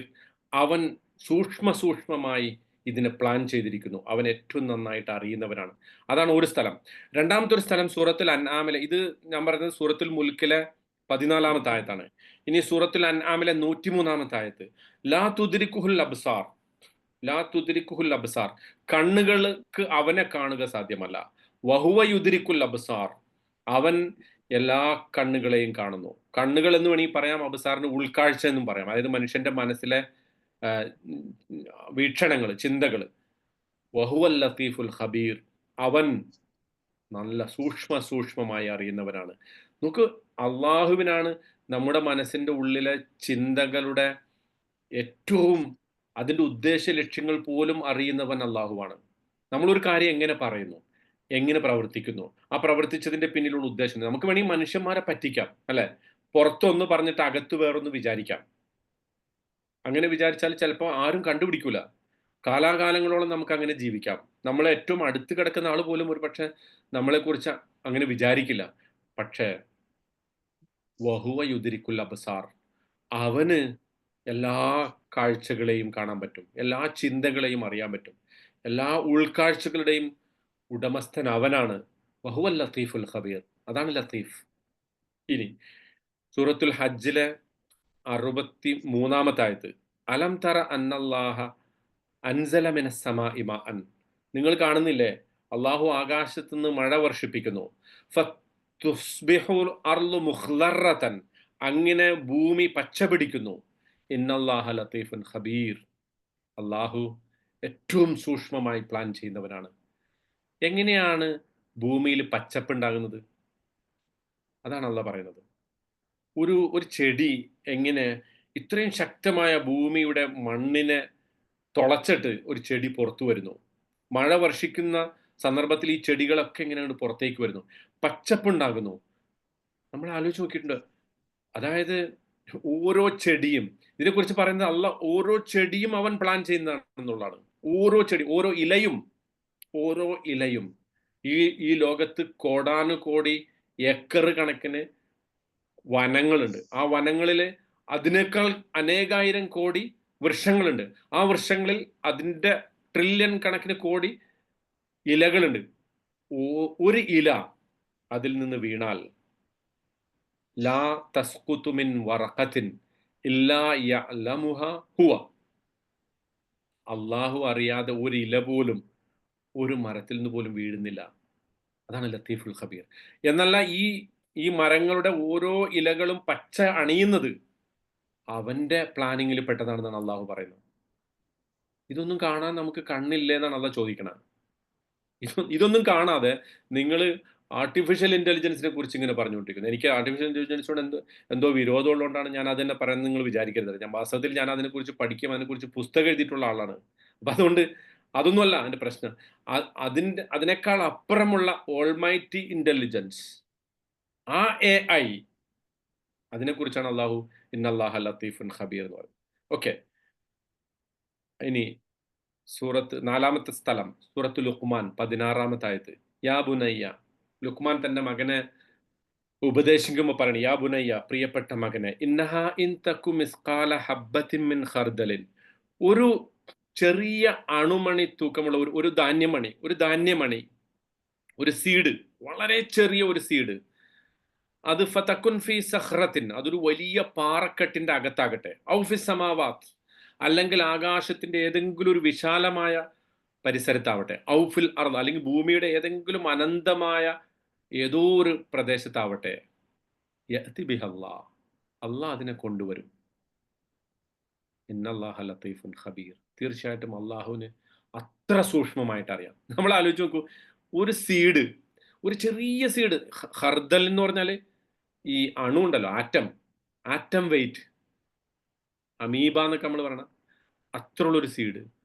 മനുഷ്യന്മാരുടെ എത്ര വലിയ റഡാർ ഉണ്ടെങ്കിലും കണ്ടുപിടിക്കാൻ പറ്റാത്ത, എത്ര വലിയ സൂക്ഷ്മമായിട്ടുള്ള സംഗതിയിലും കണ്ടുപിടിക്കാത്തൊരു സംഗതി അള്ളാഹുവിന് നാളെ പരലോകത്ത് അത്രയും നിങ്ങൾ ചെയ്യുന്ന ഒരു കാര്യം അത്ര ചെറുതാണെങ്കിൽ പോലും അത് അള്ളാഹു കൊണ്ടുവരും എന്നാണ് പറയുന്നത് പരലോകത്ത്. നിത്യേന നമ്മൾ ചെയ്യുന്ന കാര്യങ്ങളിൽ, നമ്മൾ പറയുന്ന വാക്കുകളിൽ, പ്രവർത്തിക്കുന്ന പ്രവർത്തനങ്ങളിലൊക്കെ തെറ്റുകൾ ഉണ്ടാകും. നമ്മൾ മനുഷ്യരാണ്, നമ്മൾ മനുഷ്യർ ദുർബലരാണ്.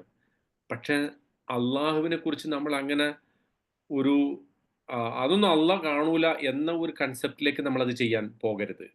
മറിച്ച് അള്ളാഹു അത് കൊണ്ടുവരും, ഇത് മനുഷ്യർക്ക് സാധിക്കാത്തൊരു സംഗതിയാണ് എന്ന പോയിന്റിലാണ് അള്ളാഹു ഇന്നല്ലാഹ ലത്തീഫുൻ ഖബീർ എന്ന് പറയുന്നത് കേട്ടാ. ഓക്കെ, ഇനി 5-ാമത്തെ സ്ഥലം അത് പറയുന്നത് സൂറത്ത് ഷൂറയിലെ 19-ാമത്തെ ആയത്ത്. അള്ളാഹു ലത്തീഫും ബി ഇബാദിഹി, അള്ളാഹു തന്റെ അടിമകളെ കുറിച്ച് സൂക്ഷ്മമായി അറിയുന്നവനാണ്. യർസുഖു മൻ യശാ, അവൻ ഉദ്ദേശിക്കുന്നവർക്ക് അവൻ ഭക്ഷണം നൽകുന്നു. വഹുവൽ ഖവിയുൽ അസീസ്, അവൻ ഏറ്റവും ശക്തവാനും പ്രതാപവാനുമാണ്. അപ്പൊ ഒരാൾ ഒരേ സമയം ശക്തനും കവിയുമാണ് ലത്തീഫുമാണ്. ഇത് രണ്ടും മനുഷ്യന്മാർക്ക് സാധിക്കില്ല. ഒരാൾ നല്ല പവർഫുൾ ആയാലും പിന്നെ ആൾക്ക് വളരെ സൂക്ഷ്മമായി പ്ലാൻ ചെയ്യാൻ പറ്റില്ല. ഒരു നല്ല ഗുസ്തി നടത്തുന്ന ആളിനോട് പിന്നെ എന്താ പറയാ, നമ്മൾ ഈ പല്ലിൽ കുത്തുന്ന അതുണ്ടല്ലോ, ടൂത്ത് പ്രിക്ക്, അതൊന്നും ഒടിക്കാൻ പറഞ്ഞാൽ ചിലപ്പോൾ ആൾക്ക് പറ്റൂല. കാരണം എന്താ, അത് വളരെ സൂക്ഷ്മമായ സാധനമാണ്. ആള് നല്ല ശക്തനായിരിക്കും. അപ്പം ഒരേ സമയം പവർഫുൾ ആവുക, ഓൾ പവർഫുൾ ആവുക, അതേസമയം ലത്തീഫ് ആവുക, വളരെ സൂക്ഷ്മമായി, മൃദുവായി, ജെന്റിലായി, ഡിസ്ക്രീറ്റ് ആയിട്ട്, സട്ടിലായിട്ട് പ്ലാൻ ചെയ്യാൻ പറ്റുന്ന ശക്തിയാണ് അള്ളാഹു. എന്ന് പറഞ്ഞാൽ ഈ സൂറത്തിൽ അള്ളാഹുവിനെ കുറിച്ച് പറഞ്ഞ 2 വിശേഷണങ്ങളിൽ ഒരു വിശേഷണം ഈ സൂറത്തിൽ മാത്രമേ പറഞ്ഞിട്ടുള്ളൂ. അതെന്താണ്? വല്ലാഹു ഗാലിബുൻ അല അംരിഹി, അള്ളാഹു അവന്റെ കാര്യങ്ങളെ അതിജയിക്കുന്നവനാണ്. വലാക്കിന്ന അക്സറന്നാസിലായ ആലമൂൻ എന്ന് പറയുന്നുണ്ട്. അതിനുശേഷം പറയുന്ന മനോഹരമായ മറ്റൊരു അള്ളാഹുവിന്റെ നാമമാണ് ലത്തീഫ്. അപ്പം വളരെ ആരും നോട്ടീസ് ചെയ്യാതെയും പിന്നെ അള്ളാഹുവിനെ കുറിച്ച് പറയണല്ലോ ഹുവൽ ലാഹിറു വൽ ബാത്തിൻ, അവന് പരസ്യമായതും അറിയാം രഹസ്യമായതും അറിയാം. എല്ലാ കാര്യങ്ങളുടെയും ഉപരിപ്ലവമായ സംഗതി അറിയാം, എല്ലാ കാര്യങ്ങളുടെയും ആന്തരാർത്ഥങ്ങളും അറിയാം. So in he is subtle in what ever he wants. അപ്പൊ എന്ന് പറഞ്ഞാൽ ഇവിടെ പറയുന്ന സംഗതി എന്താണെന്നറിയോ? യൂസുഫ് അലൈഹി സ്വലാം പറയുന്ന സംഗതി എന്താ? അതിനാണ് ഞാൻ ഈ എല്ലാ ആയത്തുകളും ഉദ്ധരിച്ചത്. അതിന്റെ അർത്ഥം അള്ളാഹു ഈ കാര്യങ്ങളൊക്കെ എന്നെ കിണറ്റിലിട്ടത്, കിണറ്റിൽ നിന്ന് ഞാൻ അടിമച്ചന്തയിൽ പോയത്, അവിടെ നിന്ന് ഞാൻ പ്രഭു കുടുംബത്തിൽ വന്നത്, കൊട്ടാരത്തിൽ താമസിച്ചത്, അവിടെ ആ ഒരു ആരോപണം എനിക്കെതിരെ ഉന്നയിക്കപ്പെട്ടത്, ഞാൻ ജയിലിൽ പോയത്, ഇപ്പൊ ഞാൻ ഈജിപ്തിലെ പ്രമുഖനായ ഭരണാധികാരിയായി മാറിയത്, ഇതൊക്കെ അള്ളാഹുവിന്റെ സട്ടിൽ പ്ലാനിങ് ആയിരുന്നു. അത് അള്ളാഹു ഇന്നല്ലാഹ ലത്തീഫുൻ ലിമാ യശാ, അവൻ ഉദ്ദേശിക്കുന്നത് അവൻ സട്ടിലായിട്ട് പ്ലാൻ ചെയ്യുന്നു എന്ന് പറഞ്ഞാൽ യൂസുഫ് അലൈഹി സ്വലാം ഈ പ്ലാനിങ്ങിനെ കുറിച്ച്, അള്ളാഹുവിന്റെ ആ പ്ലാനിങ്ങിനെ കുറിച്ച് പറയും. കുല്ല യൗമിൻ ഹുവ ഫീ ഷഅൻ, ഓരോ ദിവസവും അവൻ പ്ലാൻ ചെയ്തുകൊണ്ടിരിക്കുകയാണ് അല്ലെ. ആ ഒരു പ്ലാനിങ്ങിനെ കുറിച്ച് പറയണം. അപ്പൊ ഇപ്പോ എനിക്ക് സംഭവിച്ചതൊക്കെ തന്നെയും ഇതുവരെ എത്തിച്ചതും ഇനി വരാനിരിക്കുന്ന ഭാവിയിൽ ഇസ്രായേലി സമൂഹത്തിന് സംഭവിക്കാൻ പോകുന്ന സംഗതിയും ഒക്കെ തന്നെ എൻ്റെ റബ്ബിന്റെ പ്ലാനിങ്ങിൽ പെട്ടതാണ്. ഇന്ന റബ്ബി അലീമുൻ ഹക്കീം. അടുത്തത് അതാണ് അദ്ദേഹം പറഞ്ഞത്. ഇന്നഹു ഹുവൽ അലീമുൽ ഹക്കീം. ഇന്നഹു ഹുവ, തീർച്ചയായും അവനാണ്, അൽ അലീം, എല്ലാം അറിയുന്നവനും, ഹക്കീം, ഓൾ വൈസ്, എല്ലാറ്റിൻ്റെയും യുക്തി അവൻ്റെ അടുത്താണുള്ളത്. ഇപ്പം നമ്മൾ ആലോചിച്ച് നോക്ക്, നമ്മളുടെ ഒരു കാഴ്ചപ്പാടിൽ ഗസയിൽ ഇപ്പം എന്താ സംഭവിച്ചുകൊണ്ടിരിക്കണം? ഞാനൊരു ചെറിയ ബ്ലണ്ടായിട്ടൊരു ചോദ്യം നിങ്ങളോട് ചോദിക്കണം. ഗസയിൽ എന്താ സംഭവിക്കണം? ഗസയിൽ സംഭവിക്കുന്നത് ഇസ്രായേൽ ഒരു വീഡിയോ ഗെയിം പോലെ ഏതോ ഒരു സ്ഥലത്തിരുന്ന് ബോംബിടുന്നു. 50,000 പേരെ ഡയറക്റ്റ് ആയിട്ട് കൊന്നു. ഒരു 2 ലക്ഷം പേരെ അല്ലാതെ കൊന്നിട്ടുണ്ട്. കാരണം കുറെ പേരെ ഇതുവരെ ബോഡി ഒന്നും കിട്ടിയിട്ടില്ല. ബോഡി കിട്ടിയവരുടെ മാത്രം 50,000 പേര്. ഗസയിലെ 99% ബിൽഡിങ്ങുകൾ നശിപ്പിച്ചു. ഏറ്റവും അവസാനം ഉണ്ടായിരുന്ന ഒരു ആശുപത്രി നശിപ്പിച്ചു. അവരുടെ ഏറ്റവും പ്രധാനപ്പെട്ട നേതാവ് ഇസ്മായിൽ ഹനിയെ കൊന്നു, യഹിയ സിൻവാറിനെ കൊന്നു. അപ്പുറത്ത് ഹിസ്ബുള്ള, അവരെ സപ്പോർട്ട് ചെയ്യാൻ വന്ന ഹിസ്ബുള്ളയുടെ ഹസൻ നസറല്ലയെ കൊന്നു, അതിനുശേഷമുള്ള ആളെ കൊന്നു. സിറിയയിൽ ഒരു ഇതിന് നടന്നപ്പോൾ അവിടെ കുറെ പോയിട്ട് അടിച്ചു. 80% അവരുടെ സൈനിക കപ്പാസിറ്റി നശിപ്പിച്ചു. ഇസ്രായേൽ ജയിച്ചു നിൽക്കണ് അല്ലെ. നമ്മുടെ കൺസെപ്റ്റിൽ അങ്ങനെയാണ്, ഇസ്രായേൽ ജയിച്ചു നിൽക്കണം. ഇവിടെയാണ് യഥാർത്ഥത്തിൽ ഒരു വിശ്വാസിയെ സംബന്ധിച്ചിടത്തോളം, ഒരു അള്ളാഹു ആണ് ഇത്തരം സംഗതി. ഈ ലത്തീഫ് എന്നുള്ളതിന്റെ പ്രാധാന്യം അവിടെ വരുന്നത്. നമ്മൾ ചരിത്രത്തെക്കുറിച്ച് ഒന്നും അറിയില്ലെങ്കിലാണ് നമ്മൾ ഇപ്പം ഇങ്ങനെ ചിന്തിക്കുക. ചരിത്രത്തെക്കുറിച്ച് നമുക്ക് വലിയ ധാരണ ഉണ്ടെങ്കിൽ നമ്മൾ ഇങ്ങനെയല്ല മനസ്സിലാക്കുക. ഇപ്പം ഞാൻ ജസ്റ്റ് ഗസയെക്കുറിച്ച് പറഞ്ഞുകൊണ്ട് മാത്രം ഞാൻ പറയാം. ഉമർ മുഖ്താറിനെ കേട്ടിട്ടുണ്ടോ? ഉമർ മുഖ്താർ കേട്ടിട്ടുണ്ടോ? ഇല്ലെങ്കിൽ യൂട്യൂബില് ഉമർ മുഖ്താറിന്റെ ഒരു ഫിലിം ഉണ്ട്. മുസ്തഫ അക്കാദ് സംവിധാനം ചെയ്തൊരു ഫിലിം. അത് എന്തായാലും നിർബന്ധമായിട്ട് ഈ കാലഘട്ടത്തിൽ നമ്മളൊക്കെ കണ്ടിരിക്കേണ്ട ഒരു ഫിലിമാണ്. ഉമർ മുഖ്താർ എന്നാണ്, the lion of the desert. അദ്ദേഹത്തിന് ഈ മുസോളിനിയുടെ പട്ടാളക്കാർ തൂക്കിക്കൊല്ലുന്നുണ്ട്. തൂക്കിക്കൊല്ലുന്നതിന് മുമ്പ് അയാളോട് ചോദിച്ചു, നിങ്ങൾ എന്തിനാണ് ഞങ്ങളോട് യുദ്ധം ചെയ്തത്? നിങ്ങൾക്കറിയാലോ ഞങ്ങൾ നിങ്ങളെ പിടിക്കും. അപ്പൊ ഉമർ മുഖ്താർ ചിരിച്ചുകൊണ്ട്, എന്താണ് ആ കേണലിന്റെ പേര്, ഗിസിയാനിയോട് പറഞ്ഞു. കേണൽ ഗിസിയാനിയോട് ഉമർ മുഖ്താർ പറഞ്ഞു, എനിക്കറിയാമായിരുന്നു നിങ്ങൾ എന്നെ പിടിക്കും, നിങ്ങൾ എന്നെ തൂക്കിക്കൊല്ലുമെന്ന് എനിക്കറിയാമായിരുന്നു. പക്ഷേ ഞാൻ കൊല്ലപ്പെടുകയോ വധിക്കപ്പെടുകയോ ചെയ്തതുകൊണ്ട് മാത്രം ലിബിയയിലെ ജനങ്ങൾ കീഴടങ്ങുമെന്ന് നിങ്ങൾ വിചാരിക്കരുത്. ഞാൻ എൻ്റെ പണി ചെയ്തു. നിങ്ങളോട് പൊരുതി നിൽക്കാനുള്ള, റെസിസ്റ്റ് ചെയ്യാനുള്ള എൻ്റെ ദൗത്യം ഞാൻ നിർവഹിച്ചു. എനിക്ക് ശേഷം ഇത് തുടരും. അവസാനം ലിബിയ നിങ്ങളിൽ നിന്ന് സ്വതന്ത്രമാകും, അതും അങ്ങനെ ആവുക തന്നെ ചെയ്യും എന്ന ഒരു ഭയങ്കര സ്റ്റേറ്റ്മെന്റ്. അതൊക്കെ ആ ഫിലിമിലുണ്ട്. അവസാനം എന്താ സംഭവിച്ച? ഇറ്റലി എന്ന് പറയുന്ന കൊളോണിയൽ പവറിന് അത് വിട്ടിട്ട് പോകേണ്ടി വന്നു. അൾജീരിയ 150 കൊല്ലം ഫ്രാൻസിന്റെ മേധാവിത്വത്തിലായിരുന്നു. ഫ്രാൻസിലെ ഇപ്പൊ ഇസ്രായേൽ ചെയ്ത പോലെ ഒറ്റ ആഴ്ച കൊണ്ട് 50,000 പേരെ കൊന്നിട്ടുണ്ട് ഒരു ഘട്ടത്തിൽ. ഫ്രാൻസ് അൾജീരിയയിൽ 50,000 പേരെ.